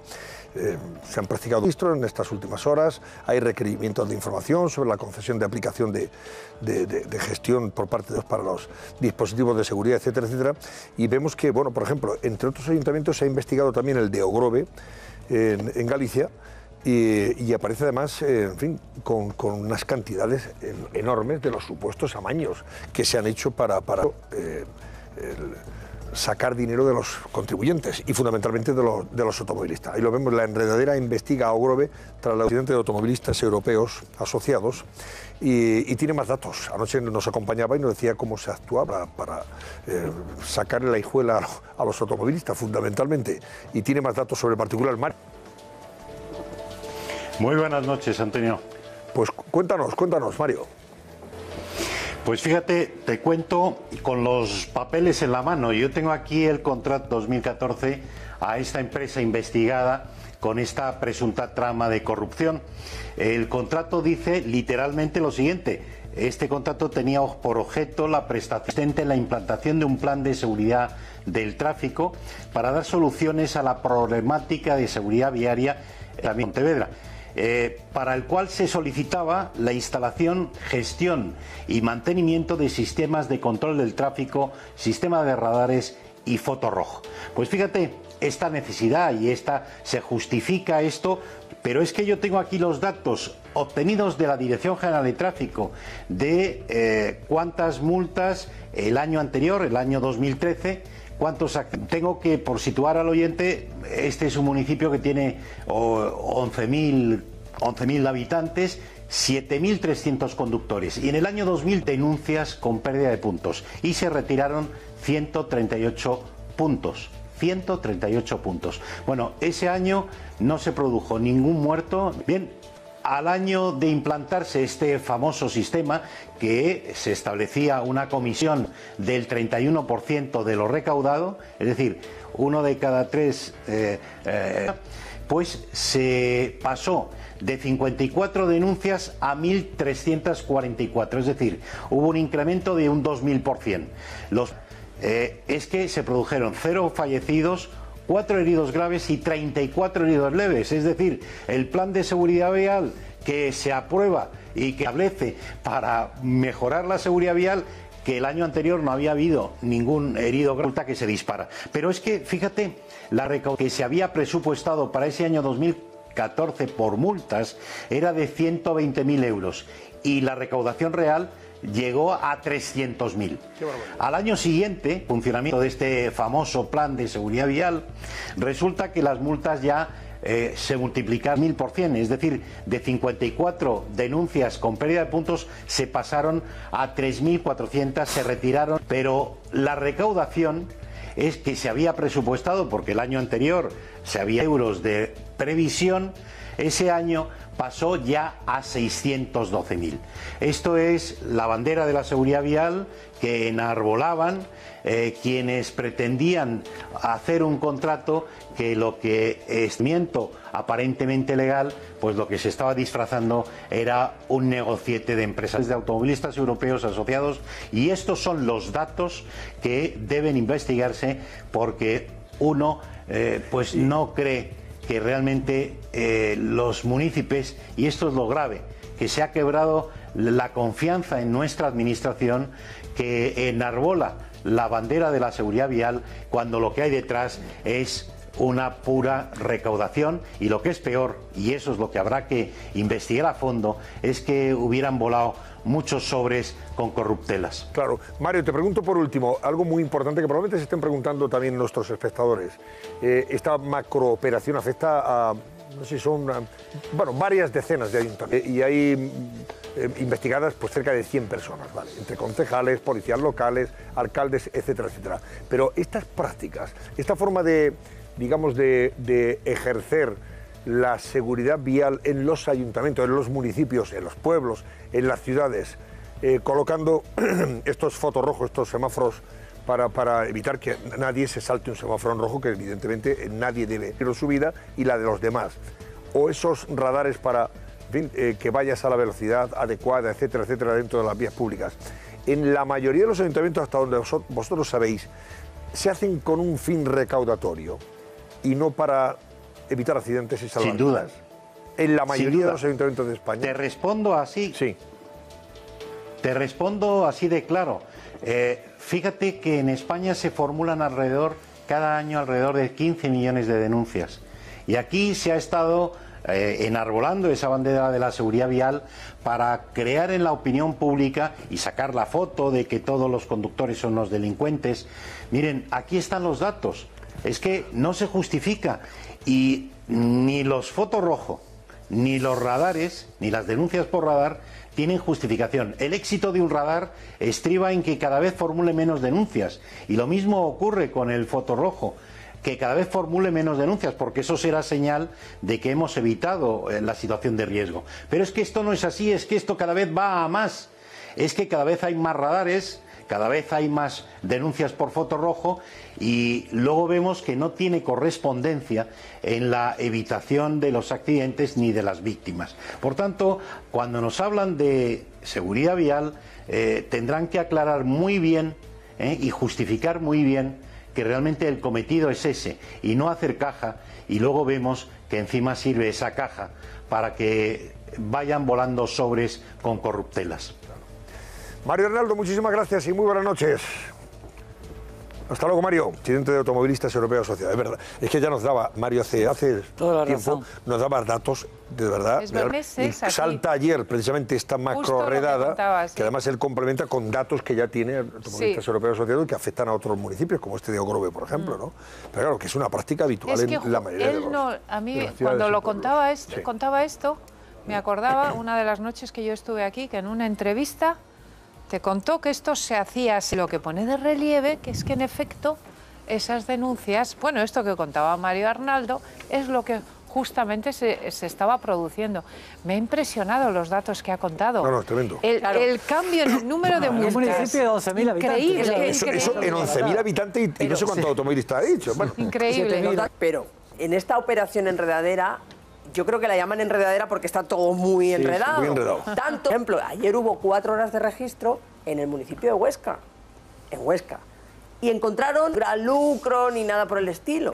Pero no es el problema, es que el problema es que tú lo que haces es compras el software. Pero es que esto arranca en Badalona, se va... Debe haber buenos y debe haber malos. No es el contrato en sí, sino cómo tú has llegado a un acuerdo con una empresa que te ha suministrado los artesión de viales, o sea, para seguridad vial, perdón, desde el fotorrojo este famoso hasta el radar, y Apachas, que es la que instala estos dispositivos, se están llevando una pasta multándote a ti, a mí y al otro. Desde el punto de vista legal deja mucho que desear, porque esos fotorrojos, muchos de ellos han sido denunciados y han llegado al Supremo, y las multas han sido anuladas porque pasa de verde o sea, de rojo, perdón, a verde, continuidad. Prácticamente no aparece nada. Es que, mira, y te cazan. Los contratos son menores, son contratos a dedo, son Sí, contratos claro. de menos de 21.000 euros. Y con 21.000 euros, el truco es el mantenimiento del software, enseñarle a los policías, que eso cuesta más de 40 horas por policía, a manejar ese software. Además, el policía... el ayuntamiento tiene que pagar a esa empresa por enseñarle cómo se maneja y luego eso. se lleva un tanto por ciento de las multas, más gana la empresa. Después de pagar el tener ayuntamiento. todo el sistema montado, la historia es que se dispara el número de multas. Si tú comparas en cualquier ayuntamiento de España, si tú comparas los presupuestos, la recaudación de multas, un año tras otro, todos los años sube. Y todo lo que decía Arnaldo es verdad. Parece que cuanto más dispositivos pones, en vez de bajar las multas, suben.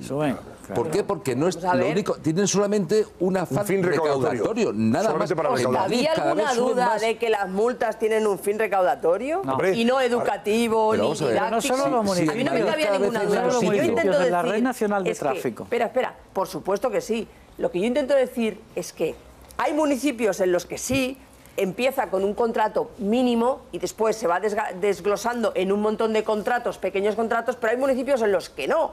Por eso, solo hay un contrato que además se ha hecho ahora y no hay más. Por tanto, ni formación ni nada más. Con esta empresa Para manejar solo las hay una. tablets necesitas darle formación a los policías. Y el Los policías te afán, ponen la multa, y el te ponen la afán multa. recaudatorio está en la esencia de la multa, de toda la vida. Hablando de afán recaudatorio, ahora vamos a hablar de los presupuestos que ya están en el Boletín Oficial del Estado y Carlos Cuesta nos va a contar Eso sí enseguida que- el bolsillo, esos presupuestos que ya están en el Boletín Oficial del Estado publicado y por tanto han entrado en vigor.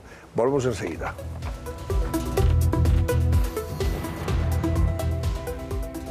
Los presupuestos generales del Estado 2018 entran en vigor, que implican nuevos impuestos. El Gobierno de España está ultimando decisiones en materia fiscal que verán. ¿Cómo afectarán a nuestro bolsillo? Todas las claves con Carlos Cuesta a continuación.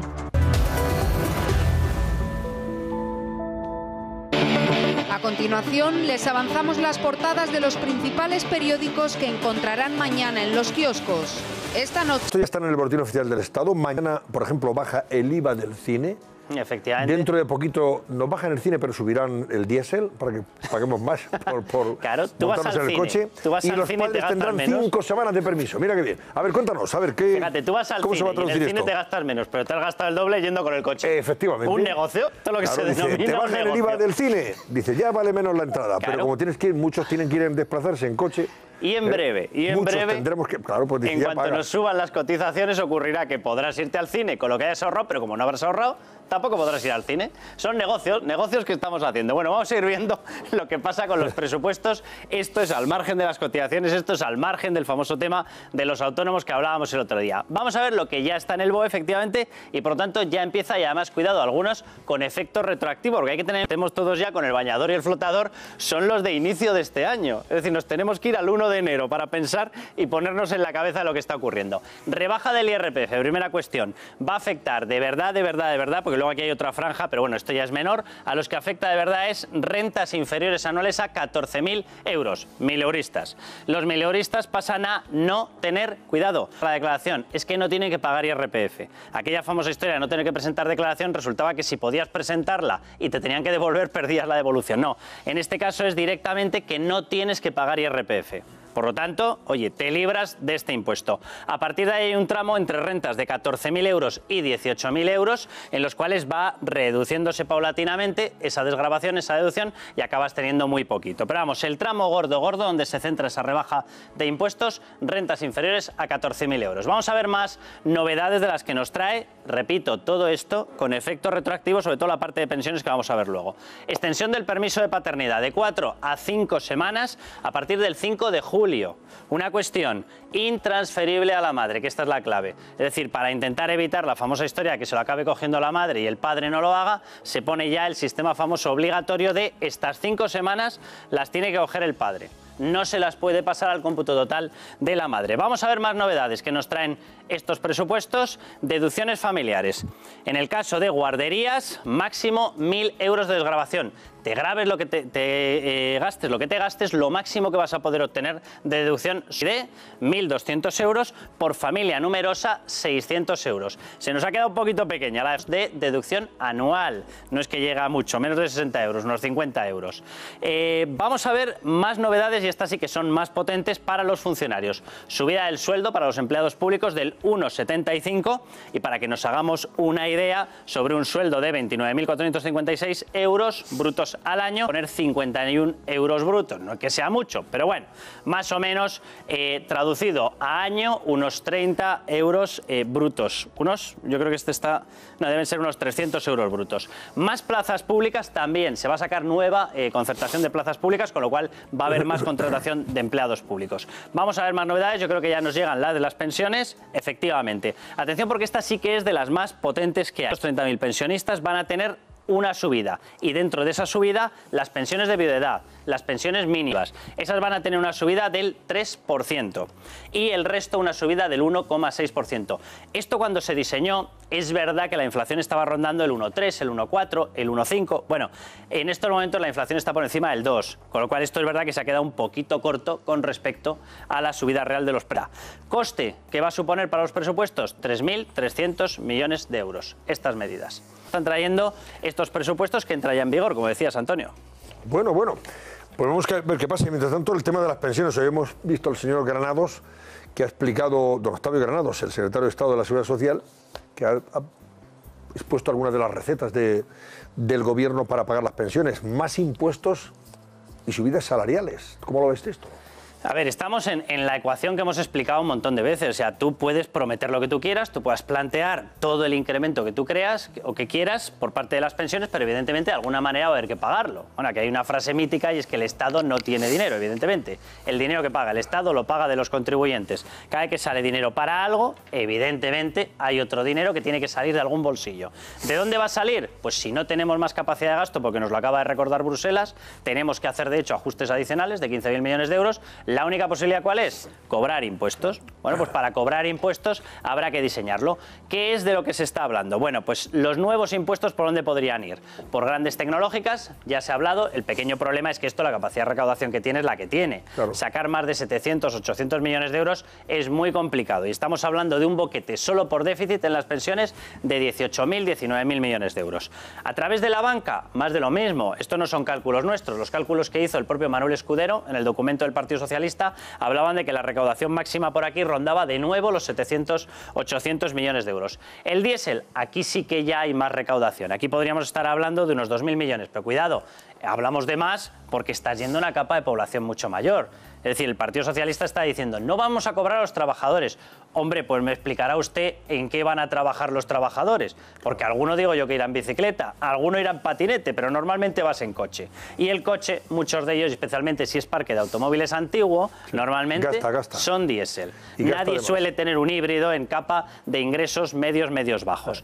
Grandes empresas, bueno, también podemos ir a las grandes empresas. Yo soy lanzada internacional por bajar los impuestos. Austria, Hungría, Reino Unido, Estados Unidos están bajando los impuestos. ¿Por qué? Para empezar, porque hay una cosa que se llama Brexit y por tanto para continuar, porque lógicamente se ha emprendido una pelea por las empresas. ¿Tú quieres subir los impuestos de las empresas? Perfecto, pero lógicamente una empresa que esté mirando a ver cuál va a ser su nuevo destino no va a elegir el país más caro, elegirá el país más barato. ¿Cuánto podría recaudarse con la recaudación total al diésel? Vamos a ver, depende de lo que... O sea, al final ellos están buscando una bolsa de en torno a 8.000 millones de euros, 8.000, 9.000 millones. El otro día lo publicábamos en OK Diario, de esos 8.000 hay 2.000 que dan por hecho que pueden salir de más presión inspectora, es decir, no subiendo impuestos, sino apretando las tuercas de las inspecciones. Pero otros 6.000 millones de euros tendrían que salir de subida de impuestos. 6.000 millones es mucho dinero, es una quinta parte de toda la recaudación a las empresas por lo del diésel. Eso no sale solo del impuesto a la banca. Y la gran bolsa de contribuyentes, dejémonos de historias, claro, está en los trabajadores. Y lo segundo es que dicen, hombre, más impuestos y subir los salarios, pero los salarios tendrán que subir los empresarios. Efectivamente. ¿Y los empresarios qué van a decir al respecto? Estas son las otras dos recetas, que esto está muy bien. El pequeño problema es que para subir los salarios y para mejorar los contratos de trabajo, partes de una misma bolsa. ¿Cuál es esa bolsa? La capacidad de pago. ¿Pasas a tener más capacidad? de pago de salarios o más capacidad de mejora de los contratos, pues es complicado. Difícilmente. Es complicado. Eso es cuadrar el círculo. Claro, entonces, ¿de dónde puede salir? Cuadran, ¿no? Todas estas ecuaciones acaban cuadrando normalmente en subida de impuestos. ¿Qué decías, Ignacio? No, a esto último que acaba de decir Carlos.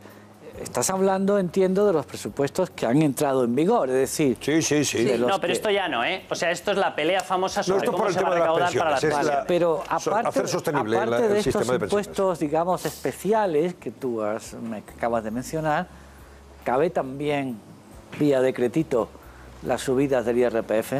Eso era lo que yo estaba diciendo. Es decir, al final, vamos a ver, el 70-80% de la recaudación, dejémonos de historias, recae sobre el trabajo, de una forma u otra. O sea, el IRPF es trabajo, las cotizaciones son trabajo y, cuidado, él considera trabajo. ¿Por qué? Porque el creador de empleo son, lógicamente, las empresas privadas. Si tú le metes más carga fiscal, el 70-80% de todo recae sobre los trabajadores.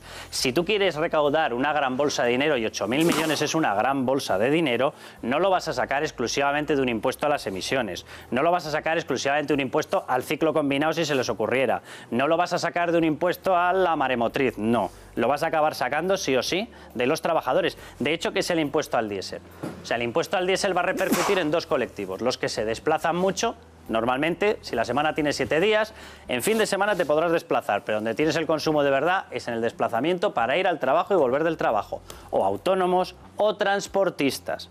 Si repercutes en el transporte, que es donde está la gran bolsa de ese consumo cautivo de diésel, ¿quién lo va a pagar? En cada plátano que te comas, en cada mueble que pidas, en cada envío de Amazon, en cada transporte. ¿Quién acaba pagando eso? El trabajador. Sí. Es decir, tú, por mucho que le busques circunloquios, al final el que acaba pagando los impuestos es, porque los países modernos viven de las clases medias, las clases medias. El contribuyente, amigo Carlos, ¿verdad? Es decir, tú y todos los que nos están viendo. Y todos los que nos están viendo. Con la piel del contribuyente lleven algunas buenas carteras, como decía un amigo mío. Ahí está. Esta cartera está hecha con piel de contribuyente. Madre mía. Gracias, Carlos Cuesta. Hasta la próxima. Hasta la próxima. Oye, vamos a ocuparnos, antes de repasar las portadas, de la situación de estos niños tailandeses, de esos 12 niños que están atrapados, como saben, en una cueva. Llevan ya 12 días y que están ya aprendiendo a bucear para salir de allí lo antes posible. Voy a leer parte de la crónica de Pablo Díez, que es el corresponsal en Asia de ABC, y cuenta datos realmente con ustedes y con nuestro interlocutor enseguida, que es un acreditado espeleólogo. Aunque al principio se había especulado con la posibilidad de que se quedaran dentro de la gruta 4 meses, o sea, dentro de esa cueva, hasta que ceda el agua que la inunda, la previsión meteorológica recomienda evacuarlos de forma rápida. Como se esperan más precipitaciones para esta semana, ya que la época de lluvias no ha hecho más que empezar, el nivel de agua volverá a subir pese al drenaje de los últimos días y podría poner en peligro al grupo, que se ha refugiado, como saben ustedes, en una isleta, en una roca, dentro de una caverna parcialmente anegada, pero que podría también quedarse sin oxígeno, claro, y el agua seguir subiendo hasta dejarles también anegados a ellos o sumergidos. Conscientes de que el tiempo corre en su contra, los equipos de rescate han empezado a enseñarle a los chicos a bucear, ya que tendrán que sumergirse en varios tramos, fíjese lo que les cuento, hasta la boca de la cueva de Tan Luang. Esa cueva está enclavada al norte de Tailandia, en la provincia de Chiang Rai. Como los menores se encuentran sobre una isleta rodeada de peces, primero 400 metros y luego 150 metros, o sea, bucear, para atravesar una cavidad apodada la playa de Pattaya. Desde ahí deben caminar y escalar otros 400 metros por otra zona que está seca, hasta llegar a un pasadizo de 15 metros de ancho, donde el agua llega a una altura de 5 metros. Y desde ahí les quedan otros 3 kilómetros a nado hasta la entrada de la cueva. Como ya han advertido los expertos, se trata de una operación sumamente arriesgada porque tendrán que atravesar grutas muy estrechas y con fuertes corrientes de agua donde apenas podrán ver nada, ya que están llenas de fango. El ruido es tan difícil que los buzos profesionales que han llegado hasta los niños han tardado 3 horas entre la cueva, o sea, claro, 3 horas ellos que son profesionales, pero que serán más cuando tengan que ayudar a los menores a seguir el trayecto marcado con una cuerda bajo el agua. Chicos que tienen entre 11 y 16 años, que va a ser muy complicado que no entren en pánico durante tan claustrofóbico camino. Y además hablan de corrientes muy fuertes, de espacios muy estrechos, o sea que va a ser una operación realmente arriesgadísima. Tú que has buceado, Esther Jaén, no sé, ¿te imaginas en esta situación tú? No. Que ya has buceado y que no bueno, quisiera. Que te has sumergido. Un par de cosas que has dicho me ha puesto los pelos de punta. Que hay fango, entonces alguien que lleva aletas, que no es experto y que desconoce todas estas cosas, a poco que con la aleta des en el fango, se enturbia todo y dejas de ver. Hay gente que en grutas pues ha tenido esos problemas, incluso algunos buceadores han fallecido por eso, pues con las aletas vas dando y no ves la salida de la cueva. Eso por un lado. Y después, en fin, según qué tramos, y que puede que algunos niños no sepan, dificilísimo. Es complicado. ¿No hay ninguna posibilidad técnica de bombear el agua que ha entrado? Sí, no, si están drenando. Si es que además, como sigue lloviendo... Claro, los monzones. Y las precipitaciones se habla de que sean muy intensas, pues seguirá inundada la cueva y en el hipotético inundar a la zona donde ellos están. Y no les faltará nunca el oxígeno, podrían estar entrándoles, claro, llevándoles comida, etcétera, etcétera. Pero llega un momento que dice, hombre, que son 4 meses. ¿Cómo vas a esperar 4 meses hasta que eso se seque, no? Vamos a saludar a don Miguel Azcona, que es espeleólogo de las Ches. Hola, buenas noches. Vamos a ver, don Miguel, usted tuvo, por cierto, una experiencia desagradable hace muy poquito tiempo, ¿no? Quedó atrapado en una cueva en la sierra, tengo mal el dato, ¿no? Sí, la semana pasada tuvimos ahí un pequeño percance. ¿Y qué pasó? Más o menos es similar a lo que ha pasado ahí, pero en menor escala. También estábamos en una cueva que es una especie de sifoncillo, que llamamos a una parte que se inunda, y debido a llegó un momento que el nivel del agua subió y no podíamos pasar. Y bueno, ¿y cómo salieron? ¿Cómo les ayudaron a salir o cómo lo hicieron? Sí, al final, nosotros estamos haciendo espeleo y íbamos mirando los niveles, creíamos que íbamos a poder salir, pero llegó un momento que vimos que el nivel bajaba, vimos ahí que no había nada que hacer. Y al final, pues eso, como nosotros habíamos avisado, sabíamos que el protocolo de rescate se había activado, volvimos para ver si podíamos salir en un momento dado, pero vamos, sabíamos que tenían que entrar a por los bomberos de bomberos de Guardia Civil, de Valdemoro creo que eran, y pasamos buceando también. ¿Ah, sí? ¿Y usted sí? Pero usted sí tenía... ¿Cuánto tiempo? A ver, pues explícanos cuéntenos su experiencia, ¿cómo fue eso? ¿Qué tiempo tuvo que bucear, sumergido, lógicamente? ¿Cuánto nadó? Lo nuestro, con eso, porque eran unos 10 metros o una cosa así. Sí. Yo estaba escuchando a tu compañera, para mí, no veíamos nada, era todo barro, nosotros seguíamos una cuerda guía que habían instalado los allí, seguro que también han hecho lo mismo, porque claro, para ir y volver, claro. Una guía, tener una guía, ¿no? Sí, eso es, una cuerda, tú te agarras ahí, sabes que al final de la cuerda está la salida. Claro, los que han entrado primero son los que van montando todo eso, van buscando los pasos hasta... En su caso, como espeleólogo, el sumergirse, aunque sea solo 10 metros, aunque fuera la primera vez, claro, usted no tiene claustrofobia, pero imagínese si encima no tienes experiencia y no sabes nadar. No, para mí la verdad es que fue una experiencia más, digamos, incluso queda feo decir esto es nuevo, pero claro, yo me pongo a pensar en esa situación, todos niños que tengo que salir y me agarro a la cuerda, tiro y salgo. Pero tantos niños, además, esa cueva, yo he estado mirando toda la topografía y tienen incluso que bucear hacia abajo varios metros, 4 o 5 metros para pasar por algún pasos estrechos. Eso es, no sé, yo lo he dado. Es que son 4 kilómetros, ¿eh? Sí. Miguel, son 4 kilómetros entre el lugar donde se encuentran en estos momentos esos chicos y la salida. Esas condiciones.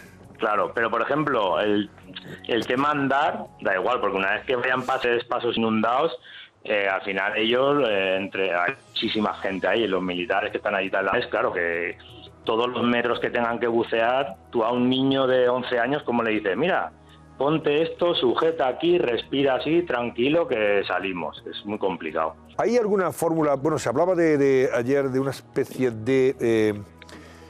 escafandra, no es un buzo al uso, sino una especie de máscara. De máscara, efectivamente, que tú tienes ahí en ese dispositivo, vas respirando, lógicamente, te van llevando y mal que mal no tiene claustrofóbico, claustrofóbico, que eso es...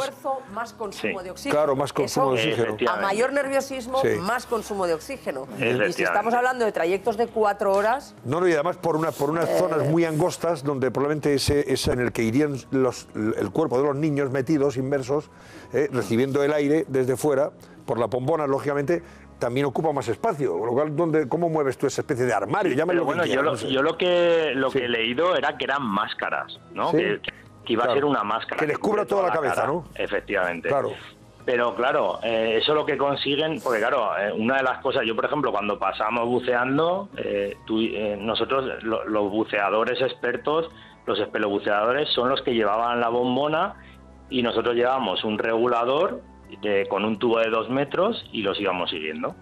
Pero claro, tú vas agarrado a la cuerda y tú no ves nada, tú vas tirando, vas saliendo y ya está. Si tú pierdes ese regulador, solo te queda la cuerda. Y claro, no ves, o sea, es algo totalmente, no ves absolutamente nada, es todo angustioso. Agua, eso es agua chocolate, o sea, realmente no llegas a ver. Es angustioso, entonces, lógicamente. Claro, con esa máscara sí que conseguirían que los niños pues no tengan que llevar el regulador en la boca y tengan la posibilidad de que se les escape. Pero aún así no deja de ser angustioso tener que recorrer tantos metros, porque sobre todo es eso, es que es mucha distancia. Sí, estamos hablando de 4 kilómetros, según los datos que dan, y a una profundidad respecto a la entrada de la gruta de cerca de 1 kilómetro también, ¿no? Bajo tierra. Ahí muchos niños no saben nadar. No, claro, ese es el problema. Y las corrientes, cuidado, por dar con corriente. Pero es que además hay zonas donde ir el niño solo, digamos, porque el monitor no puede acompañarle por lo estrecho que es. Entonces, imagínate a un niño durante 1 o 2 kilómetros solo, sin ver absolutamente nada, aprendiendo a nadar hacía 10 minutos y con una escafandra seguramente entrarían en pánico. De hecho, una posibilidad que había, que estaba mirándolo, hay japoneses, norteamericanos, hay un grupo internacional intentando sacarlos, una posibilidad era taladrar la cueva para intentar sacar a los niños. Una persona que lo está viendo es hacer como se hizo en la mina esta de Chile, que luego se ha hecho una película fantástica, por cierto, que yo recomiendo que vean ustedes, y cómo le hacen, taladran lógicamente, meten un tubo en el cual, con una especie de ascensorcito dentro de ese tubo, y lo sacaron así por esa cápsula. Bueno, no es un ascensor, una cápsula que metieron por ese tubo para que de uno en uno fueran saliendo. Que también eran unos cuantos kilómetros hasta llegar a la superficie. Pero bueno, felizmente fueron rescatados, sanos y salvos.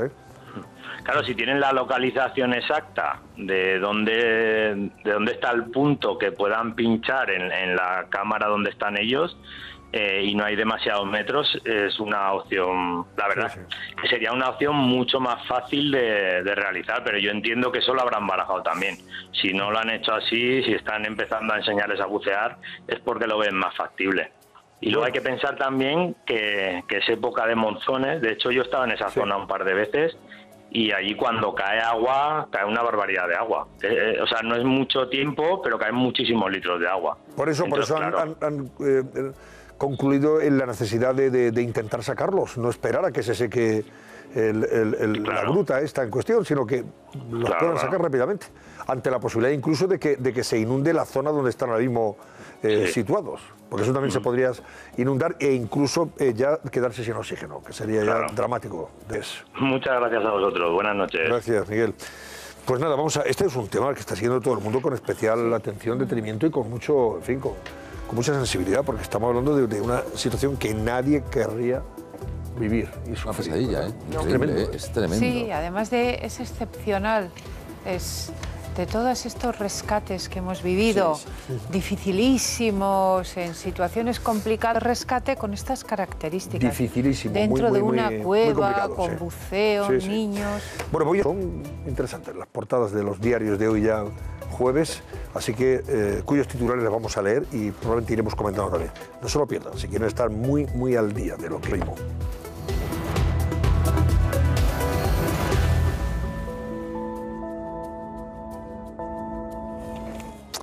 Bueno, pues vamos a repasar los periódicos. ABC, en su portada principal, vean, titular duro, contundente, el de ABC.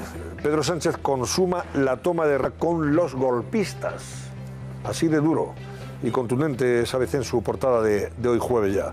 Ni el Partido Popular ni Ciudadanos 32 tendrán consejeros en el ente público, que se queda en manos de Esquerra, Partido Democrático de Cataluña, Partido Nacionalista Vasco y Podemos por decreto, tras prometer el gobierno a los sindicatos sin cortapisas.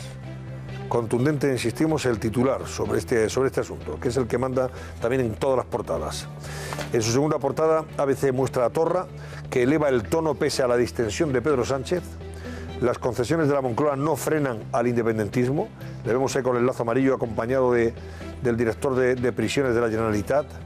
Amán Calderó, que también lleva el lazo amarillo, por eso decía yo que es toda una declaración de intenciones.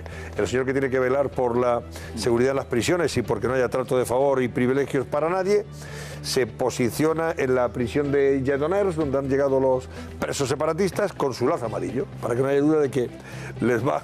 Para que no haya duda de dónde están. Le va a que mejor pueda, y que no nos enteremos, a poder ser.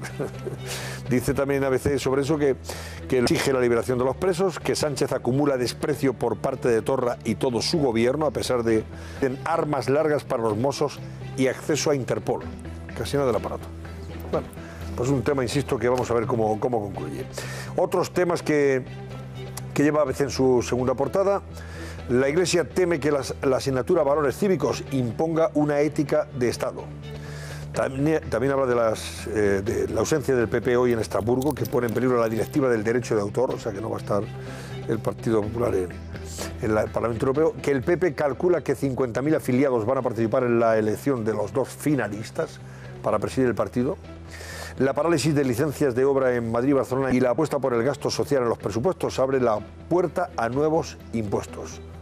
Por cierto, sobre los coches eléctricos, la batería de los eléctricos, 1/3 de su valor y no duran más de 8 años, que lo sepan ustedes.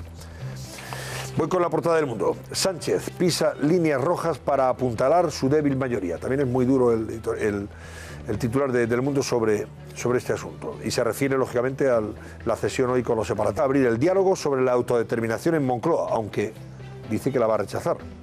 Que prepara y retirará recursos contra leyes de la Generalitat. Eso es lo que le va a conceder el señor Sánchez. Y el PSOE y Podemos, que toman el control de Radio Televisión Española y marginan al PP y a Ciudadanos. Vamos a ver cómo reaccionan los trabajadores de Radio Televisión Española sobre todo esto, ¿no? Algo dirán, ¿no? O algo tendrán que hacer. Hombre, dijeron. No les habrá gustado mucho cómo se ha resuelto esto, del ¿no? Cambalache salieron diciendo que, en fin, que la ministra que dijo que se habían acabado los viernes negros y hubo más negro todavía ese viernes en Televisión Española. Hombre, en fin, se quejaban es que los nombres que habían salido, y especialmente el último que parecía que habían consensuado, el PSOE y Podemos era una persona que no tenía ninguna experiencia, que no conocía la casa, la televisión, etcétera, ¿no? Claro.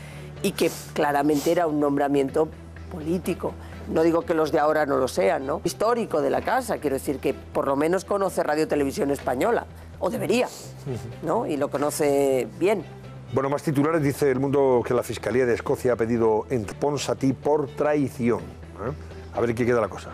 Eso lo pide la Fiscalía. Vamos a ver el juez en cuestión, que tiene que decidir qué hace. Foto de portada similar a la al señor Amán, que es el director de instituciones penitenciarias de la Generalitat, recibidos con honores en la cárcel. Su pie de foto a El Mundo respecto a la llegada de los presos separatistas y cómo han sido recibidos por Torra, entre otros, ¿no? En el Partido Popular, el PP se enfrenta a las urnas sin propuestas y sin ningún favorito. Santamaría, Casado y Cospedal van a no depender de los compromisarios. Y también dice que el experto del gobierno propone que los funcionarios cobren por objetivos. El exministro Jordi Sevilla prepara un plan para la reforma de la administración. ¿Le gustará esto a los trabajadores públicos? ¿Cobrar por...? ¿Cómo lo veis? Hombre, González, vamos a ver qué significa Felipe González objetivo, con mayoría absolutísima no logró ponerlo. O sea, ahora repasamos el resto de portadas, que tenemos que hacer la última pausa. Brevemente, estamos de vuelta enseguida porque nos quedan todavía varias portadas. Hasta ahora mismo.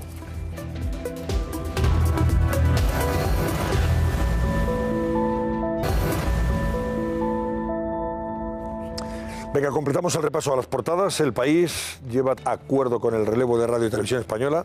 El Congreso aprueba la nueva cúpula del ente público con el apoyo nacionalista. El PP áreas llenas de incógnitas. Y el gobierno catalán participa en el recibimiento de los presos. Junts per Catalunya y Esquerra apoyan una moción de la CUP que reivindica los objetivos. Siguen en el monte, echados al monte. La Razón, una urna, hombre, una urna de las que va a utilizar la gente del PP, los militantes del PP, para votar hoy.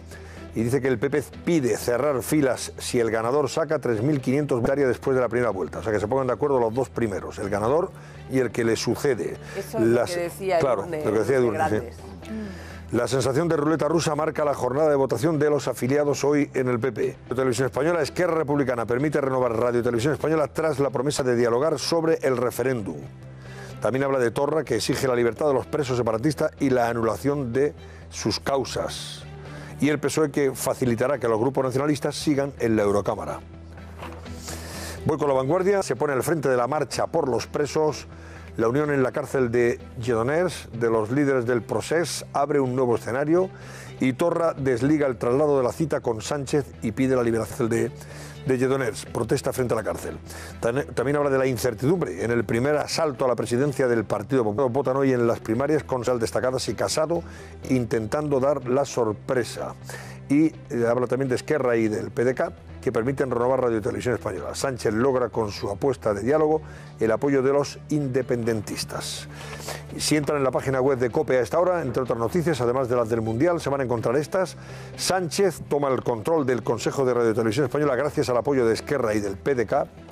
El Real Madrid le abre si quiere marcharse y los independentistas presos ya están en una cárcel de Cataluña. También habla del aviso de Herrera a Sánchez. A veces los gestos de distensión se transforman en manifiestos de debilidad. Sobre el encuentro de Sánchez con Torra y los gestos que está haciendo. Yo esto antes lo traducía en esa frase en estos casos, que al tigre no se le hace vegetariano, ¿verdad? Es imposible convertir al tigre o al león de la sabana en vegetarianos. Pues eso, señor Sánchez. Los periódicos económicos, Expansión, entrevista con Borrell, ministro de Asuntos Exteriores. Mi objetivo es defender la imagen de España, lo que dice. Y 5 días, las centrales de gas en situación crítica tras el fin de su incentivo. Hacienda baraja también quitar la deducción a los bonos convertibles de la banca. Y el economista.es, que dice que el gobierno estudia limitar los beneficios fiscales a las empresas. ¿Hoy qué va a ser noticia, Raquel Caldas? Pues a las 9 de la mañana de ya este jueves se van a abrir esas urnas donde los inscritos en el Partido Popular van a elegir a los 2 candidatos que se enfrentan en el Congreso del 20 y del 21 de julio. ¿Qué más va a ser noticia hoy? Pues otra votación. Se van a elegir a otros 4 nuevos integrantes del Consejo de Administración de Radio Televisión Española. Y también estaremos pendientes de La Manada. Antonio Manuel Guerrero, el guardia civil de La Manada, va a declarar por videoconferencia ante la audiencia de Navarra tras su intento de renovar su pasaporte. Muy bien, ¿y cómo ha cerrado el barómetro, Laura Gómez? Pues recordamos brevemente, porque sobre esa lista de consejeros de Radio Televisión Española aprobada en el Congreso de los Diputados, hoy preguntábamos y les decíamos, ¿creen que la televisión pública va a ser más imparcial con PSOE y con Podemos que con el Partido Popular? Pues creen que no, un 76,7% de nuestros espectadores frente a un 23,3% que cree que sí, que será más imparcial que la anterior. Pues esto ha sido todo por esta noche. Gracias, Edurne Uriarte y Vicente González Olaya. Gracias, Ignacio Camacho y Esther Jaén. Buenas noches. Paséis buena noche y ustedes también. Que disfruten de la noche y mañana más. Bueno, mañana, hoy jueves más. Vamos a ofrecerles, espero, en nuestro programa, a lo largo del programa, los ganadores, los 2 ganadores, el ganador y el segundo de estas primarias que vota hoy el Partido Popular para presidir la organización. Así que no se lo pierdan. Dedicaremos buena parte de nuestro espacio a esas elecciones primarias. Que descansen.